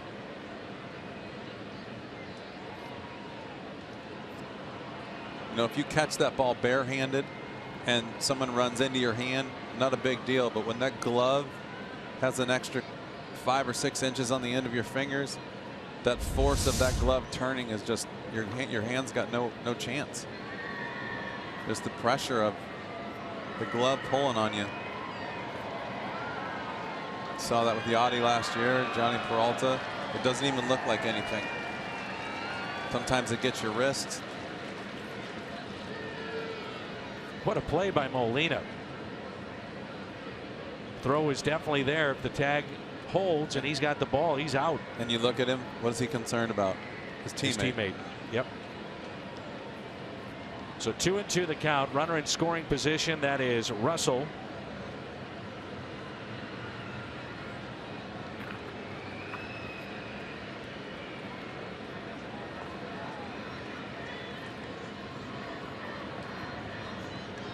The 2-2 to Fowler. Curveball. Misses low.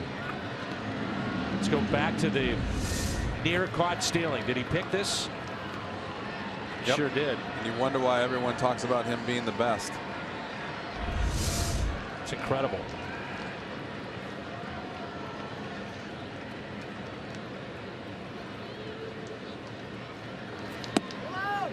Just missed on the outside corner. Third walk issued by Wainwright. All three have been the last 2 innings. Seung-Hwan Oh has been throwing in the pen and he's ready to go.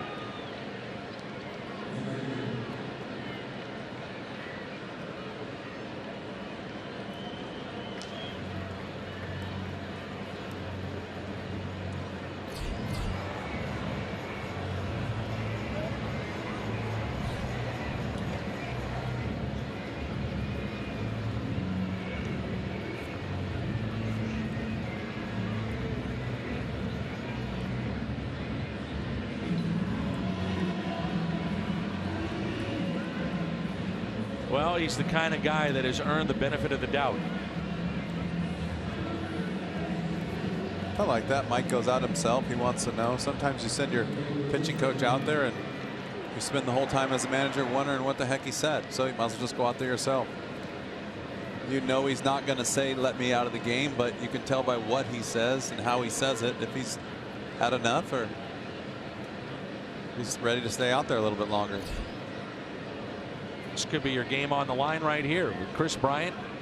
2 runners on, 2 outs. Strike 1.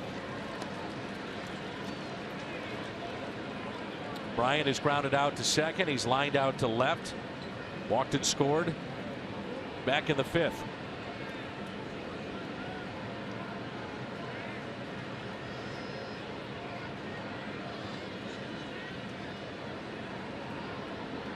Bryant is sitting on 9 home runs. Kubota power stats, and they've got some power here. Bryant with 9. Rizzo leads their club with 11. Zobrist with 6. And their leadoff man Fowler with 5.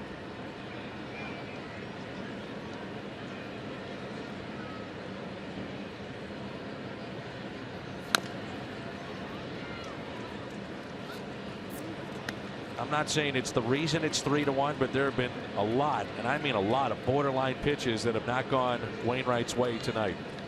Not making excuses, but that is the reality of what's happening here with Adam Wainwright. That second pitch to Bryant was really close.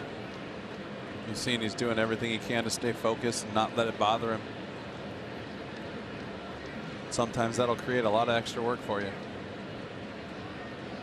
Here's a 1-2 pitch. Wainwright to the reigning Rookie of the Year.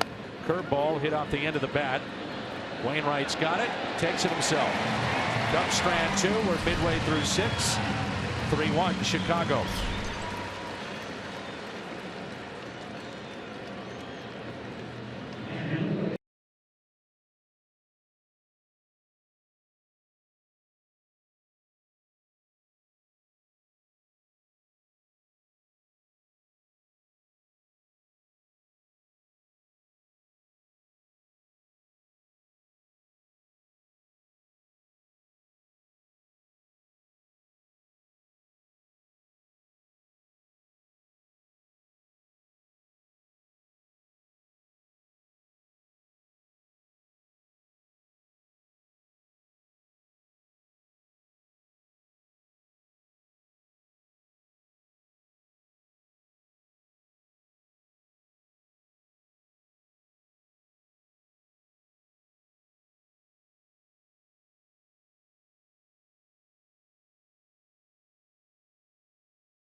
literally the last 96 years. The Cubs and the Cardinals scoring runs at a very high clip, tied at 5.52 a game. But then you see runs allowed, best ever for Chicago. They have really pitched. The Cardinals 4.39. You think about last year, and the Cubs came on so well at the end, and the Cardinals pitched so well for the entire season. Historic clip. You knew that would probably come back to the mean, which it has. Let's see Diaz swing the bat after looked to be injuring his hand or his thumb. 1 ball, 1 strike. Lackey is allowed just 1 hit tonight.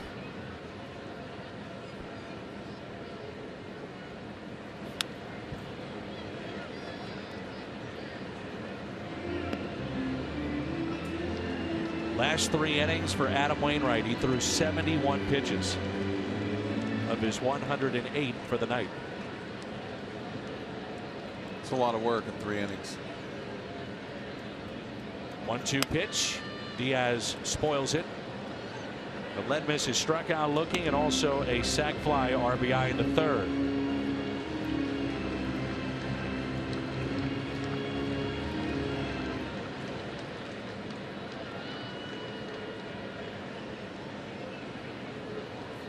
On 1-2, he lines it into center field, and Fowler is there.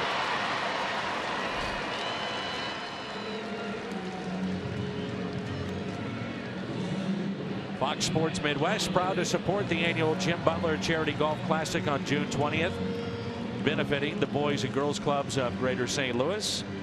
To get involved, head to bgcstl.org/golf.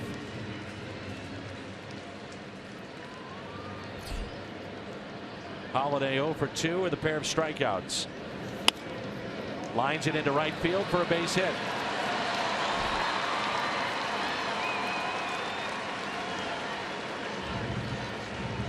They've been going away all night. This pitch muscled out to right. Ball ran back over the plate a little bit, not where he wanted it.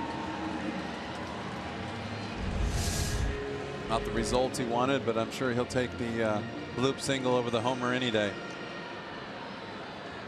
It's only the 2nd hit for the Cardinals. The other was Randall Grichuk, a hard hit ball off the glove of Ben Zobrist.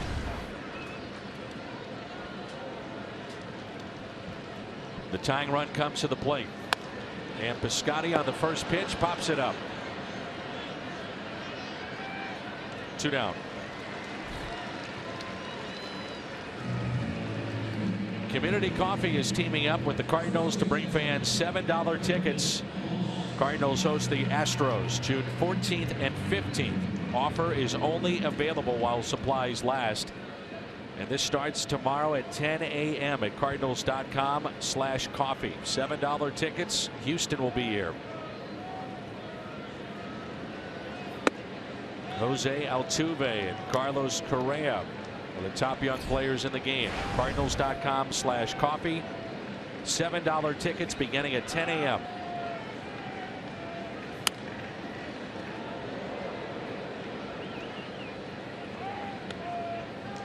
The other thing you notice too, Jimmy, about Lackey, you'd love to play behind him. He doesn't waste any time. I was just thinking, he's just grabbing the ball and throwing it. Knows what he wants to do. Hits his location. For the most part, always throwing strikes. If a ball is out of the zone, it's with purpose.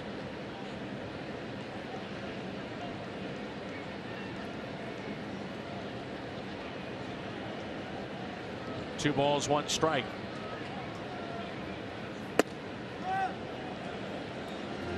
That's the pitch he was getting early in the game. Yep. Keeps going back to it. It's kind of shrinking a little bit now. Still got to keep trying, though. You never know. It's not hittable.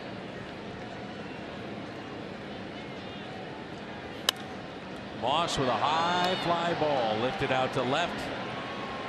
And there is Soler. Cardinals strand a runner. Lackey is through 6. We head to the 7th. Cubbies on top.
in St. Louis. Seung-Hwan Oh takes over.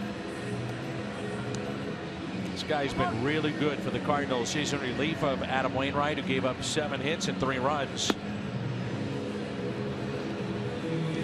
You know, it's a hockey night in St. Louis, and resting comfortably at home. This is our Chevy call to the pen. Long time front office executive Brian Bartow, who's dealing with a lower body injury. Get back to the ballpark soon. I heard the word crutches mentioned today. That's serious, huh?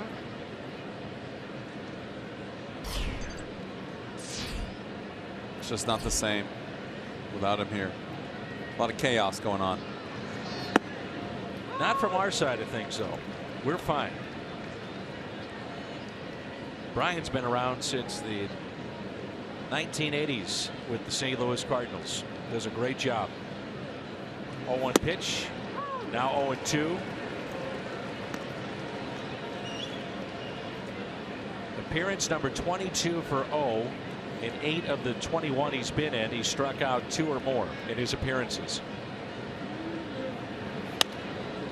Popped up. Carpenter, the Cardinals' third baseman, wants it, puts it away for the out. Chevy Fox tracks for Seung-Hwan Oh. See right here, the ball just jumps out of his hand. We've said it before. Crossfire a little bit. Just getting in on the lefty, and nothing you can do with it. What do you see from him? I mean, what is making him so good? Sneaky. Ball explodes out of his hand. It's nice and smooth.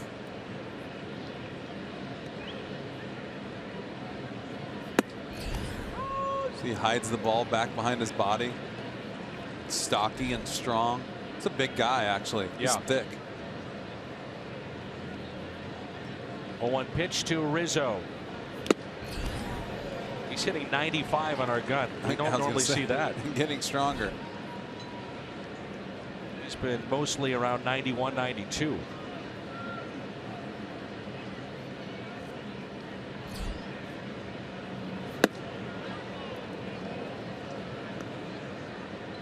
Hyundai pitch arsenal for O. Fastball, slider. He'll mix in a cutter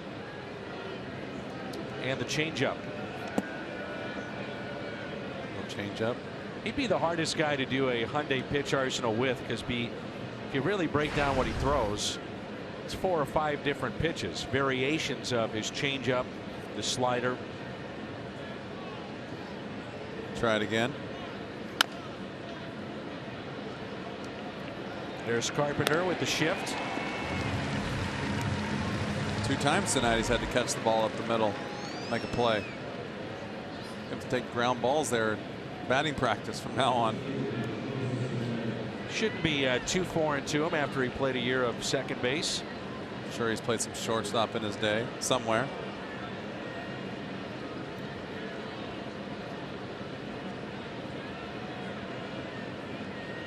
There's Soler. First pitch fouled back. Danny, got to give a shout out to longtime doctor of the Cardinals, Dr. Filson. His twins, Emma and Samuel, graduated from Marquette High School today. It's about that time, huh? I can't believe that they're graduating from high school. I remember seeing him with his daughters here at the ballpark. They would come around the stage. It's so funny, you get so old so fast. And wow. These kids come around, and I saw John Mabry's kid today, and he's driving himself to the ballpark. He's down there hitting in the cage, and time flies. Congratulations, Samuel and Emma.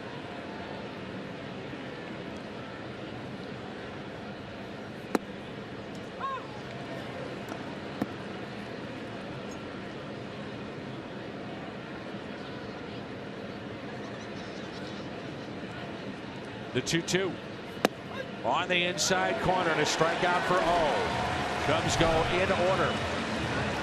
Time to stretch here at Busch Stadium.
hit a home run. The Gateway Honda dealers donate $1,000 to the Make-A-Wish Foundation of Missouri.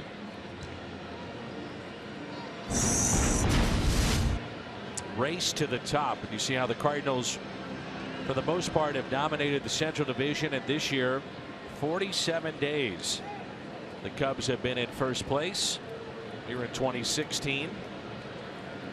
Lackey pitching into the 7th. Molina greets him with a base hit, and again the tying run will come to the plate.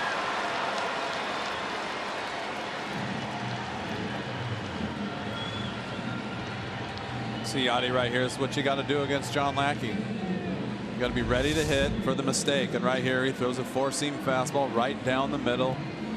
Yadi was ready to go. What do you think about, Jimmy, the pressure that's on the Chicago Cubs with the expectations in dealing with those? Well, I think the good thing for the Cubs and Joe Madden and everyone there is they're really new to the situation. Joe doesn't care. He's not bothered by the pressure. He's won before. He does a lot of things on his own way, in his own program. And all these kids are young. They don't care right now. It's not like that group, I think, that you had Kerry Wood and Pryor and Derek Lee and those guys who had been around for a long time and were getting pushed because they were so talented, and a lot of that talk every year is going to be our year. These guys are just going out there and having fun. And Joe said last year at some point they got to a game where they won and might have come from behind, and it was just a kind of click, like, hey, we're going to be good, and we are good. Let it roll. He deflects, I think, a lot of that attention that would be put on a club, puts it on himself, or does things to distract the media with some of the goofy things that he does. That's fun for a team to break up the monotony of it. That's his gig. That's how he's been since the day I met him. It's always something to keep everyone interested. He knows how boring this game can be and how long of a season it is, and it's always something. He used to come into he was a minor league hitting instructor, and he would come into the city that you were playing, and when he came in, it would be fun because he would show up with t-shirts that said, like, I got loud, and whoever had the best series would get a t-shirt. And then if you wore that t-shirt to spring training the next year, everybody know that you took off at the right time when he was in town. And just little things, you know. He's always having fun, and they're traveling with goofy clothing, and he's all business when it comes down to it. But he's gonna, you know, before and after, it's what the heck. I wondered, I was going to ask you if he did that when you were a 17-year-old kid, even back then. Yep. I texted him today and I said, hey, what time is your meeting? I want to come say hi, and I don't want to get in the way. He said, believe it or not, I don't have a whole lot of meetings. Strikeout of Wong. So come on in whenever you feel like it. It's 8 strikeouts for Lackey. Purchase a special themed ticket to Bud Bash. Get an exclusive bobblehead and autograph from David Eckstein. That'll be Tuesday, May 24th. That's tomorrow. Purchase your tickets at cardinals.com/budbash. Be nice if we can get David up here in the booth. So here is Adams pinch hitting.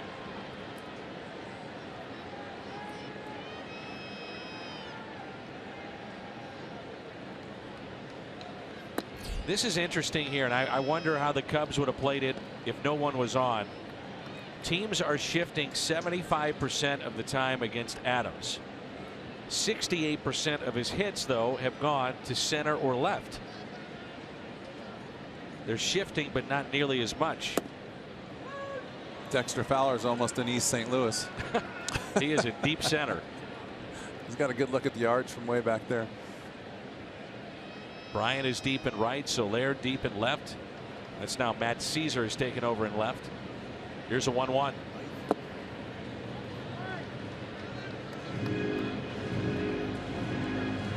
Zobrist in shallow right. I mean, Lackey is only at 80 pitches. He's due up for it. Nobody up in their pen.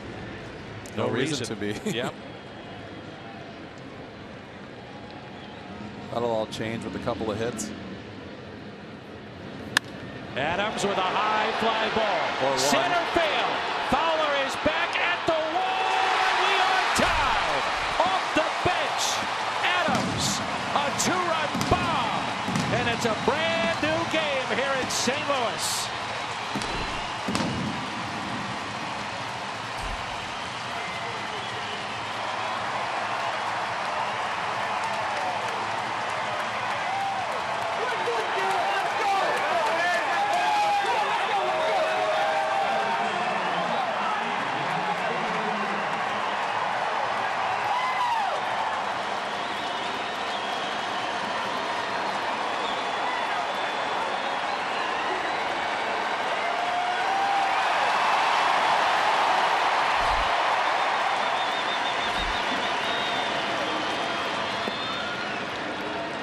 The Cardinals, their 9th pinch hit home run.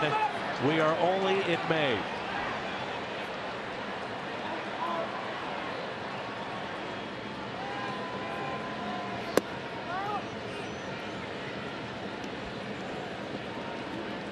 Gateway Honda dealers happy to donate $1,000 to the Make-A-Wish Foundation thanks to Matt Adams.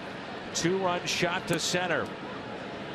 Boy, did this club need that. Such a great at bat too. I was kind of curious to see what he was going to do, if he was going to be ready to hit. Was ready to hit, got a breaking ball down, took a couple of pitches and hit a hanging curveball over the center field wall. That's an impressive at bat coming off the bench in the 7th inning right there. Well, both he and Moss have been very good coming off the bench. Matt Adams is now 6 for 12 with 2 home runs, 4 RBIs as a pinch hitter this year.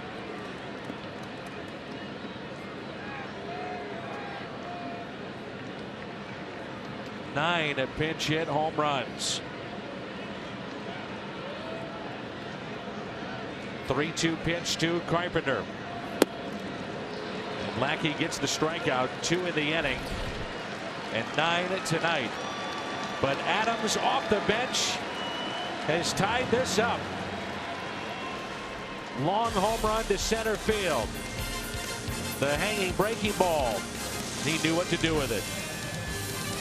Talked about that one mistake. There it was.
He has made tonight. Just moments ago, the home run to Matt Adams.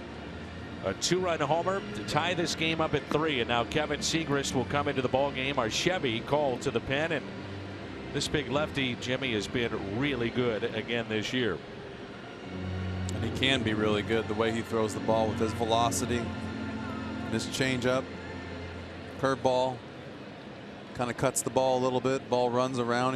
He's really not very predictable in what you're going to see from him as a hitter. So he can dominate when he's out there on the mound. You mentioned the curveball. He's going to that a little bit more here recently.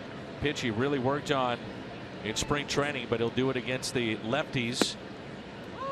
So you have a 93 to 95 mile an hour fastball, very good changeup, and then mixes in that curveball now.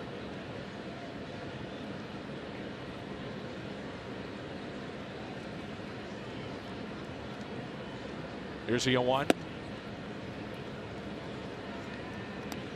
Right-hander starts to throw. That's Adam Warren for the Chicago Cubs in their pen.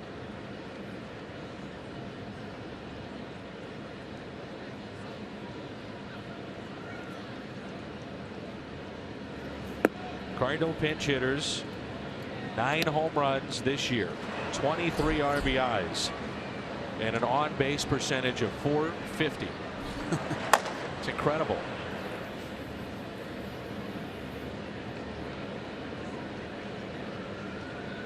The 2-1 pitch to Montero. Whoever's down there lobbing balls and throwing BP to those guys under the stadium should get some credit. Somebody come forward and let us know who it is. Between Mabes and Billy down there, and there's got to be someone throwing. Ooh, not what you want to do. Lead off walk.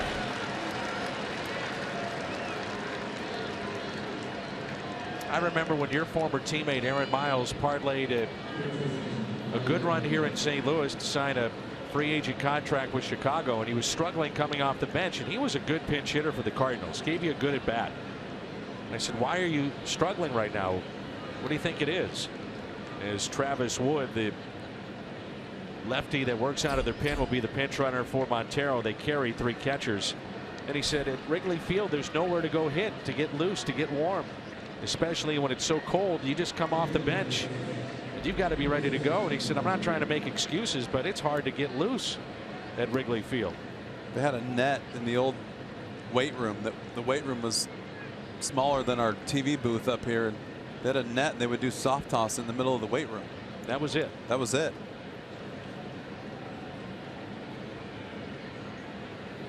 Got a full-blown cage down there with Billy Miller and got Derek May,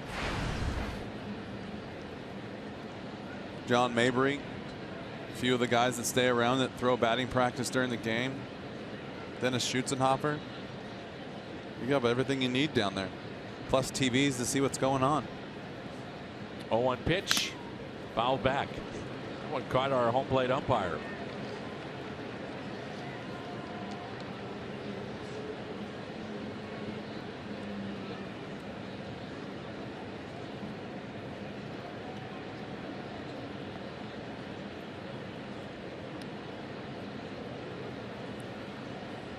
Plaza Tire Fox Tracks. Chris Conroy out to check on the home plate umpire. He's hung out to dry right here.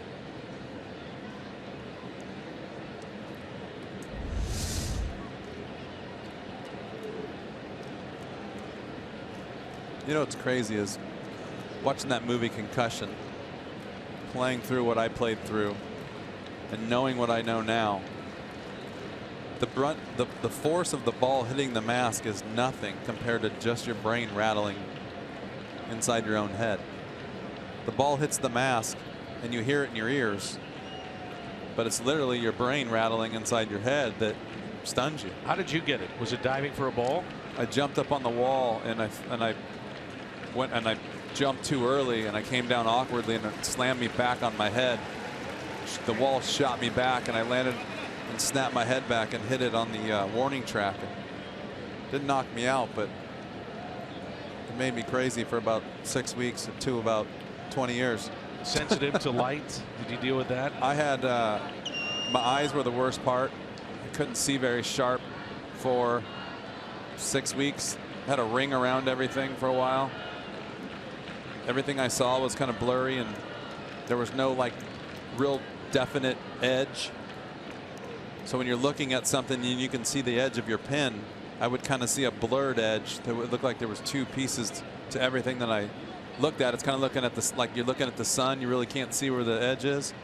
That's how everything was for me for a while. Did you talk to Mike? I know you guys were close, but Mike Matheny obviously went through it in a bad way. Well, the same thing that I talked to the doctors about was they told Mike was every time you get a foul tip like that, it's giving you a concussion, a mini concussion, and they build up. And Mike had talked about how during his playing career he would just go into random slumps for no reason, where he couldn't see the ball, he couldn't remember certain games or calling certain pitches. And I mean, I had the same situation happen. He told me after he had retired, he had driven home from the lake, and as soon as he had gotten home, he couldn't focus, and his head was killing him, and he had to go lay down. And it's ongoing.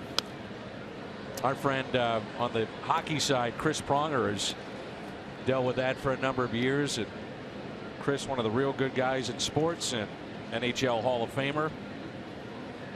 That's awesome. He just said he was an NHL Hall of Famer. That's the coolest thing ever. I was covering the Blues at that time, and there may not have been a more dominant year defensively that he put together when he won the MVP. The first year I got here. It was special. It was so much fun to watch.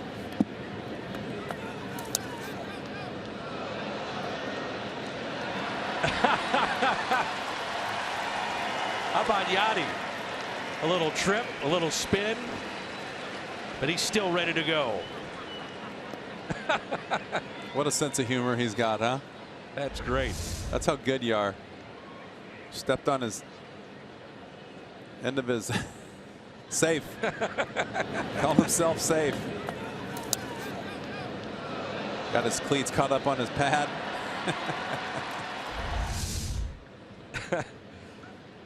Here's a 1-2.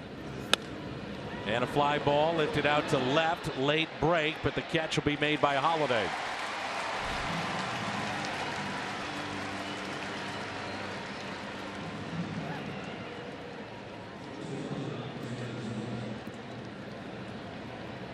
Brings in Addison Russell, picked up an RBI in the 4th inning. Single to right, stole a base in the 6th, and then was left stranded.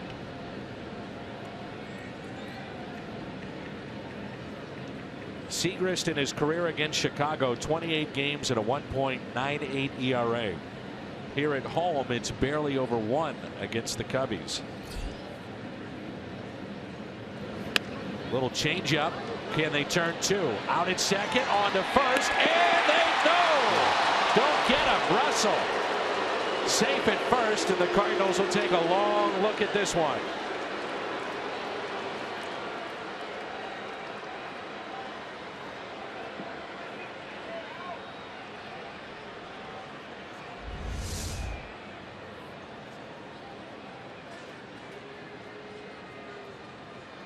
I don't know if you can get it any closer than that. It's where the ball is at the back of the glove. Just safe. Is that what it looks like? Me and you could argue that was so close. Yeah. Yeah, they're going to take the chance here. And I don't blame Mike for doing this. Why not?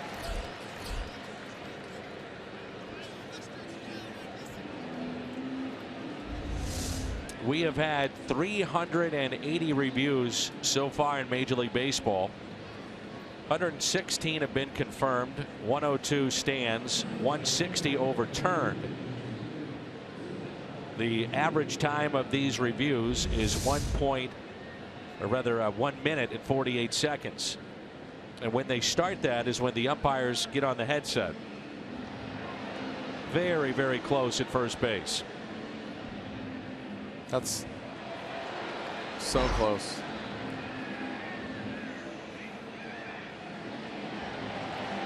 One angle I think he's out, the other angle I think he's safe. That's the problem.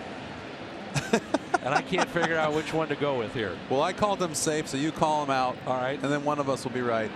That angle that they're showing on the board right here, which has got Moss's number, his back to the camera, I thought he was out. The other one I thought he was safe, and they ruled it safe. So quickly they make that call. Wasn't enough to really change it. This view right here, I thought he was out. Gosh, that's so close. How do you get that right as an umpire? Great job. The one thing that replay has shown me is that these guys are really, really good. Really good. Yep. Except for the strike zone sometimes. That's hit and miss. I'm kidding. That may change next year. 2 outs, runner at first. Here's Tommy La Stella. Pinch hitter, slaps one into shallow left center field. There's Grichuk. Scoreless inning by Kevin Segrist. We head to the bottom of the 8th. Diaz, Holiday, Piscotty coming up.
Budweiser. This Bud's for you.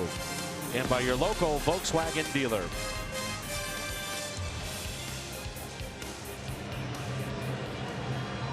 Matt Adams tied the game up last inning off the bench. Pinch hit, home run, 2-run shot to make it 3-3.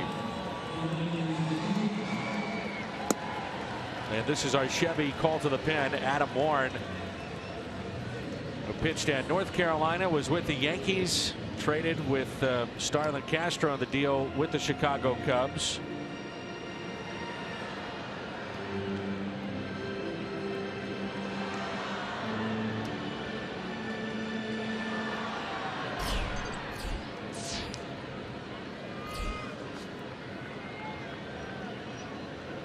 It'll be Diaz, Holiday, Piscotty. David Ross is the new catcher. He has said that this will be his final year in the big leagues. Will retire after this season.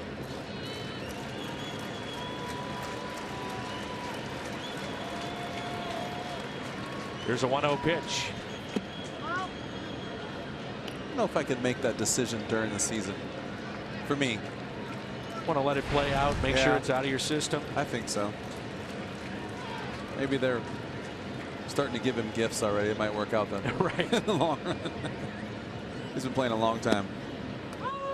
2-1. Crowd tonight 45,008. 45008. 7th sellout of the year. Rosenthal getting loose in the pen. 2 balls, 1 strike on Aledmys Diaz.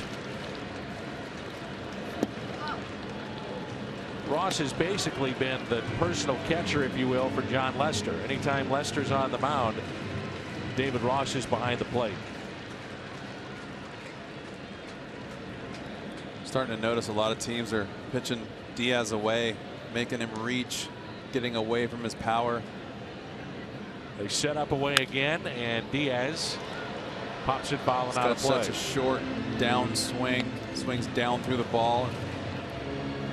Really does a good job hitting the ball up the middle, and a lot of power in the gaps and pull.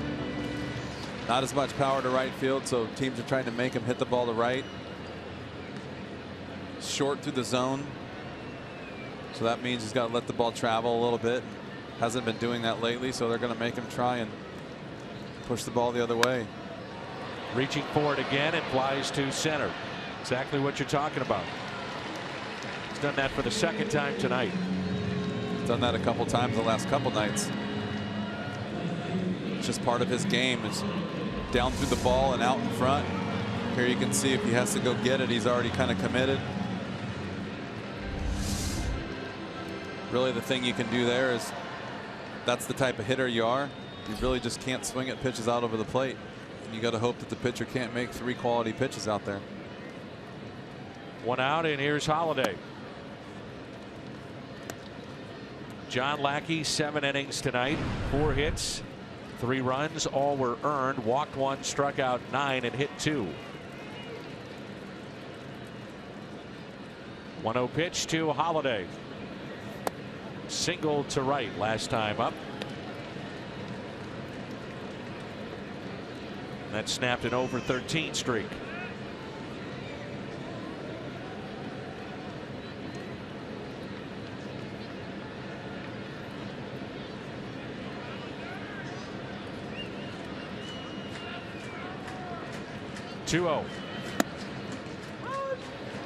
Holiday didn't like it. 2 balls, 1 strike.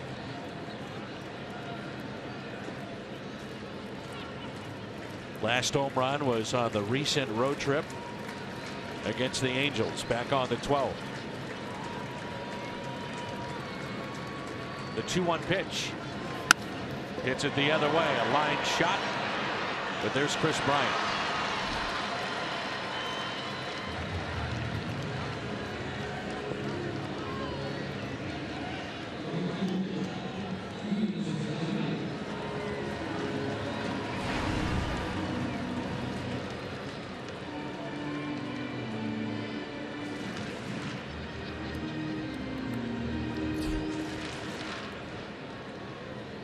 Here's Piscotty.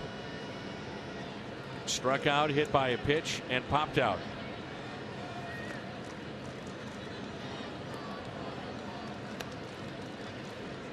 Well, you notice how quickly Piscotty makes adjustments. For a while they pitch him in. He adjusts. He starts to pull the ball with authority. Then they go away. He'll take it that way. Really just stay in balance, covering the plate.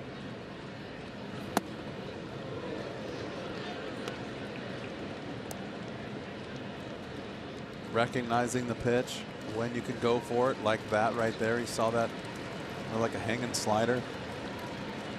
When the ball's down out over the plate, you just kind of got to let it get deep and hit it to right center. 1-1 pitch. That's 2 pitches in a row. A perfect example of how to hit. Got himself a hanging slider on the inner half of the plate, and he tried to launch it. Then he recognized the fastball out over the plate and tried to drive it into the gap in right center field. Shows you how hard this game is. He was all over both of those pitches, and he's now 1-2. Nothing to show for it. It's when they tell you when you come back to the dugout, they say sometimes they tell you just a round ball and a round bat, son. Nothing else you can do. On the inside corner, Piscotty strikes out. Couldn't pull the trigger against the changeup. We head to the 9th, and we're tied up at 3.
Is our Chevy call to the pen. An eventful Saturday for him. 8 for 9 in those save opportunities. We're in a tie game now. It's 3-3.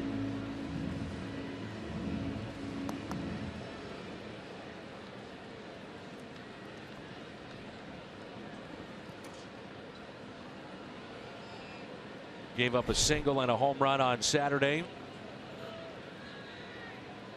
He was used so much early last year. Cardinals winning game after game, and his usage has been a little lighter this year.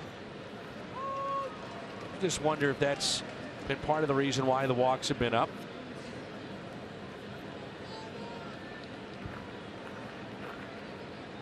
Such a fine line, though, Danny. This game, when we talk about all these things and stats for everything, but you use him too much.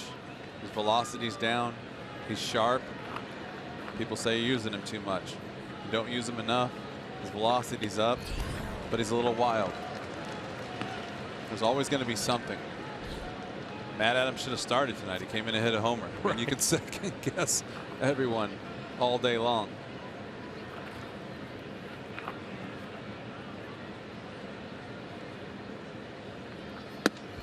Pitch taken high. 2-2. Line on Saturday for Rosenthal was an inning, 4 hits, couple of runs, gave up the homer, walked 1, 34 pitches in that appearance. We are in the 9th, the top of the lineup for Chicago. Off the mask of Molina. Pitch at 97. So the last 7 days, and this is exactly what you're talking about. 2 days doesn't pitch, then he's got 17, 2 days off, then 34, day off. That is the fine line of dealing with a closer or any reliever. Fastball misses.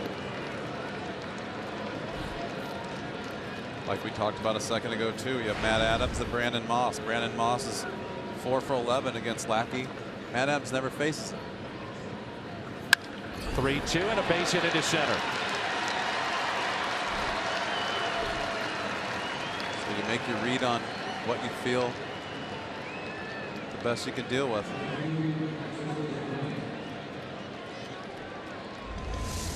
See his fastball, 4-seam fastball is right down the middle.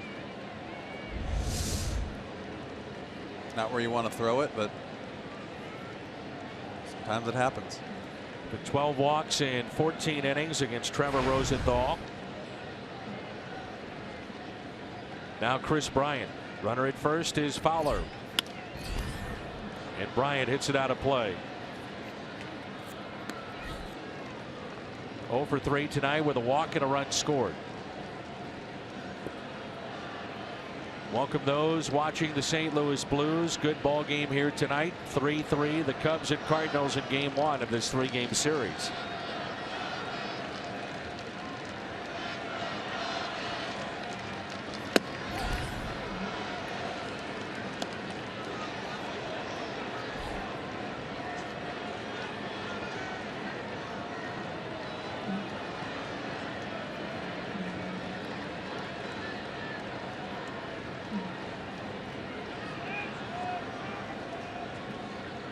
Outfield is straight away and deep. The 1-1 pitch. 97. Wainwright, when firing on all cylinders, Rosenthal is just about unhittable.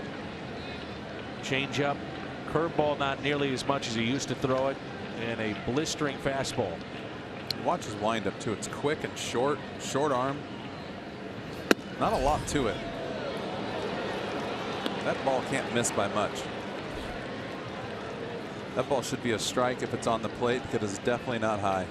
That's what, keep talking about that. I hope that they rearrange that strike zone a little bit. Get back to what it's supposed to be. 2-2 to Bryant. This time it's a strike.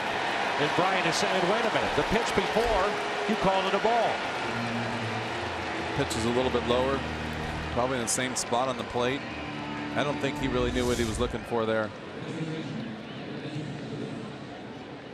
Well, if he knows the strike zone, then he knows that's probably a ball. So 1 out now, Zobrist. I'm truly convinced, and I've spoken to a lot of umpires over the years, that it was really, really hard for them to know exactly where the outside part of that plate is. I've heard some really good explanations, some really good umpires, and I'm still convinced that they don't know where the edge is. What I find, and that's out of play off the bat, is Zobrist. In talking with umpires, a lot of it has to do with their alignment. Righty, lefty, and where they set up. And we've seen Molina hopping all over the place behind the plate, and it's tough for them because of the catcher and where he lines up to get a gauge of truly where the strike zone is at. So with the lefty here, he's on. He's always on the inside. Shoulder. Yep. I have a hard time believing that they can really see the ball down and away or through his head. A pickoff and nice play by Moss to make sure that stays on the infield. And I heard an explanation one time by an umpire saying he just looks when he gets to the outside, he kind of knows where it's supposed to be, and he looks for the way the catcher catches the ball. Nice play by Brandon Moss.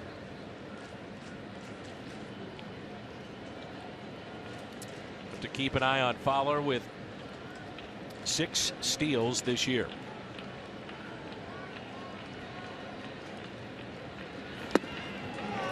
just wonder if this would be, if you're Dexter Fowler, a tough combination because of what you talked about, how quick Rosenthal is to the plate. He's throwing close to 100, and then you've got the game's best catcher behind the plate. Oh, that guy? That guy. And you want me to run?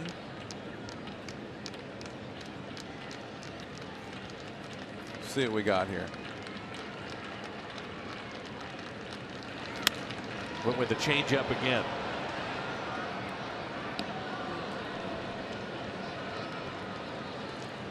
The thing when you're on first base and you're running is usually the first base coach's got a stopwatch. Everyone in the world knows what times are. You get a time of 1-3 and above, you got a good chance of running on a normal catcher. Probably a little bit better. You need a little bit more time with Yadi. Trevor was a 1-2 on a changeup right there. Fastball hit up the middle, past Diaz into center. Fowler on his way to third. No throw by Grichuk.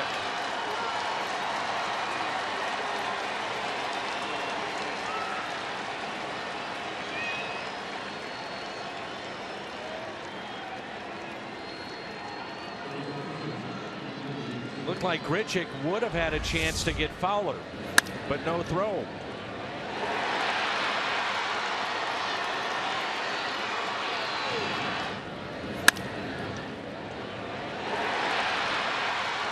Give Fowler credit, aggressive first to third. Give Fowler a lot of credit for running hard right there.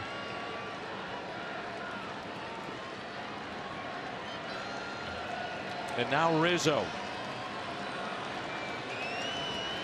The game on the line right here.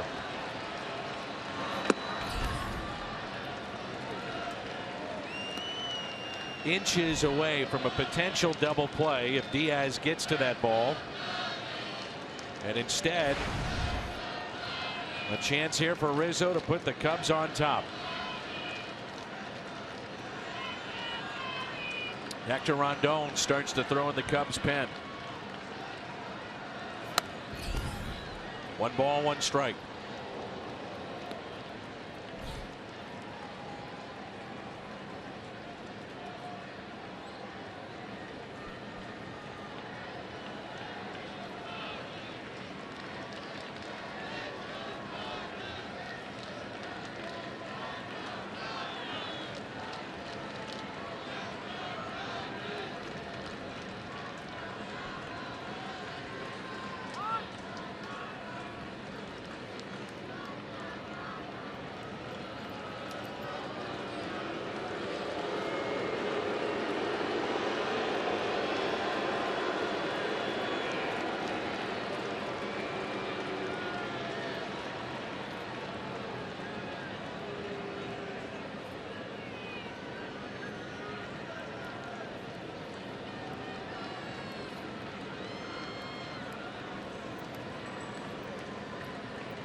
Outfield very deep for Rizzo. Fly ball. Fowler could walk home. 1-1 pitch. Fights it off. Could be 2. Diving catch by Carpenter. Double play. It's a double play. Rosenthal and the Cardinals out of this 9th inning jam.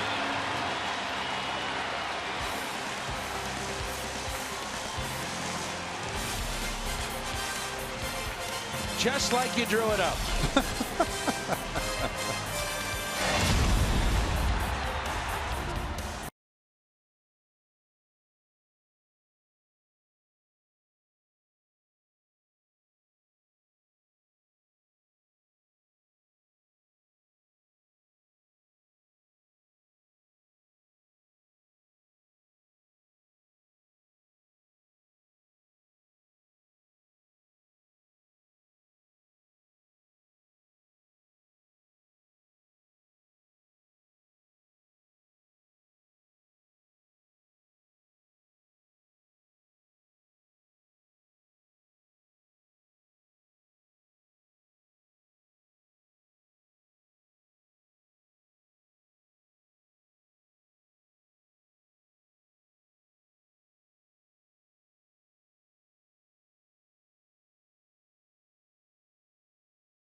It's presented by the authority of the Cardinals. It may not be reproduced or retransmitted in any form, and the accounts and descriptions of this game may not be disseminated without the express written consent of the St. Louis Cardinals.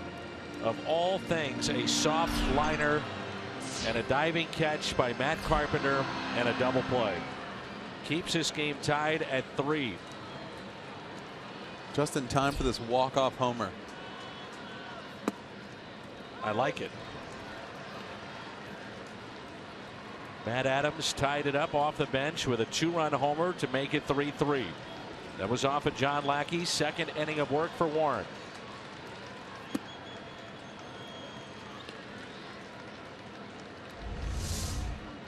The ball that Rizzo hits here is a easy bloop single, and they got the shift on, and Carp has to go get it. Moss rips it down the right field line, but foul. Because they have the shift on, I think Fowler thought that ball was going to drop. Made that play tough on everyone.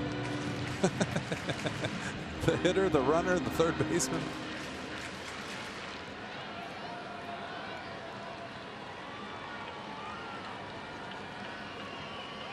Here's a 1-2.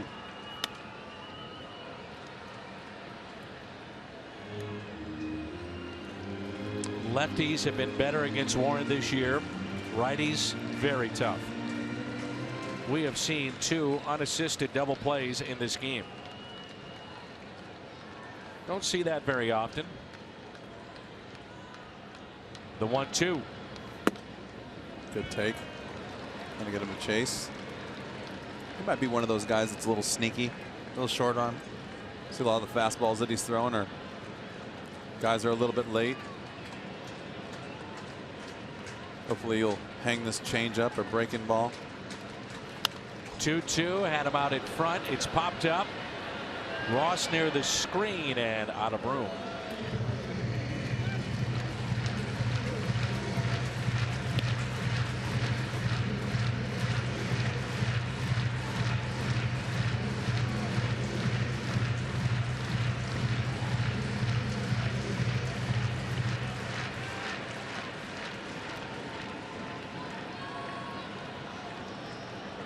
See if we can see what's going on here. With another changeup. 2-2 pitch and a strikeout of Moss.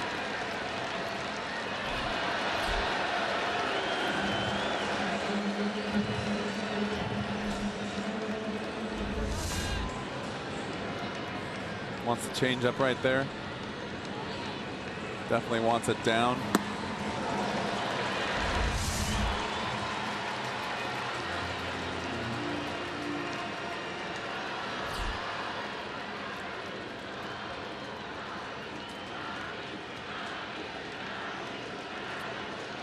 First pitch to Molina.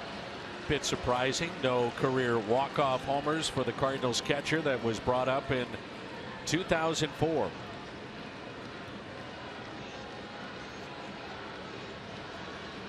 Here's a 1-0.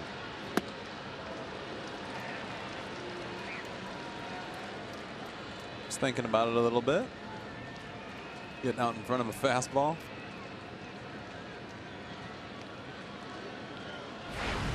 Been a homestand in which Molina has had some of the best at bats of anybody, but robbed on multiple occasions.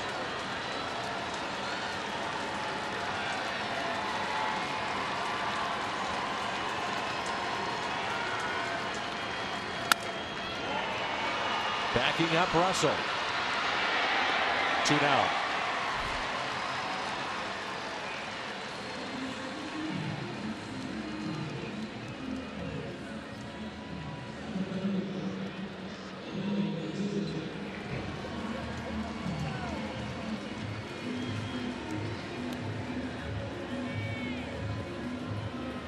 Two outs, nobody on, and Randall Grichuk. Jonathan Broxton throwing in the Cardinals' pen.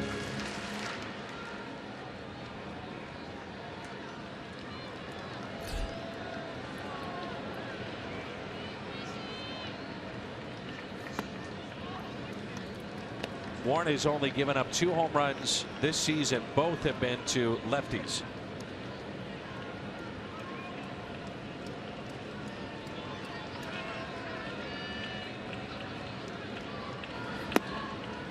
Two and 0.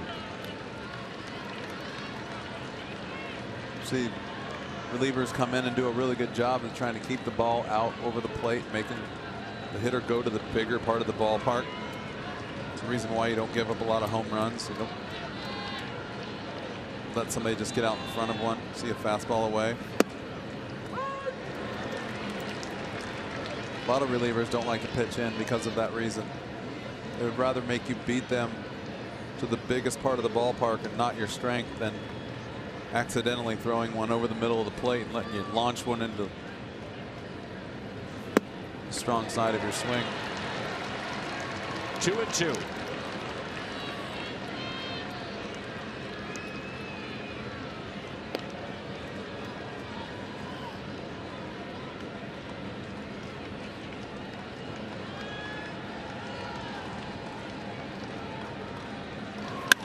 Grichuk with a high fly ball.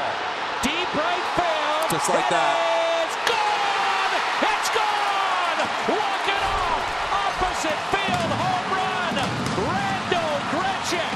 He wins it at the bottom of the ninth.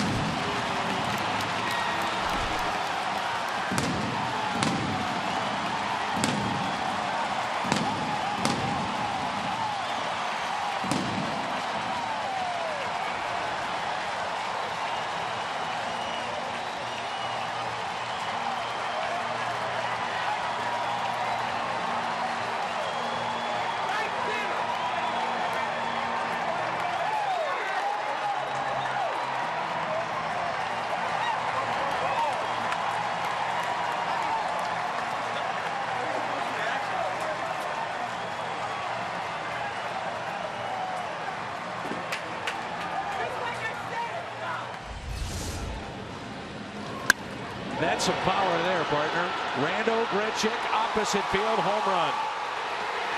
Cardinals win it in the bottom of the ninth. Let's send it downstairs to Jim Hayes. Jimmy. Randall Grichuk, the walk-off home run, 2-2 pitch. What did you get? What were you looking for? Just looking for something over the plate. Little cutter slider thing he left up and put a good swing on it. When it left the bat, did you think it had a chance? I barreled it up pretty well. I knew if it didn't, then I'd be surprised. Luckily it did. What's that feeling like when you win the game for your team, you're rounding third, and the mob is waiting for you at home? Here, let me rephrase that. What does that feel like?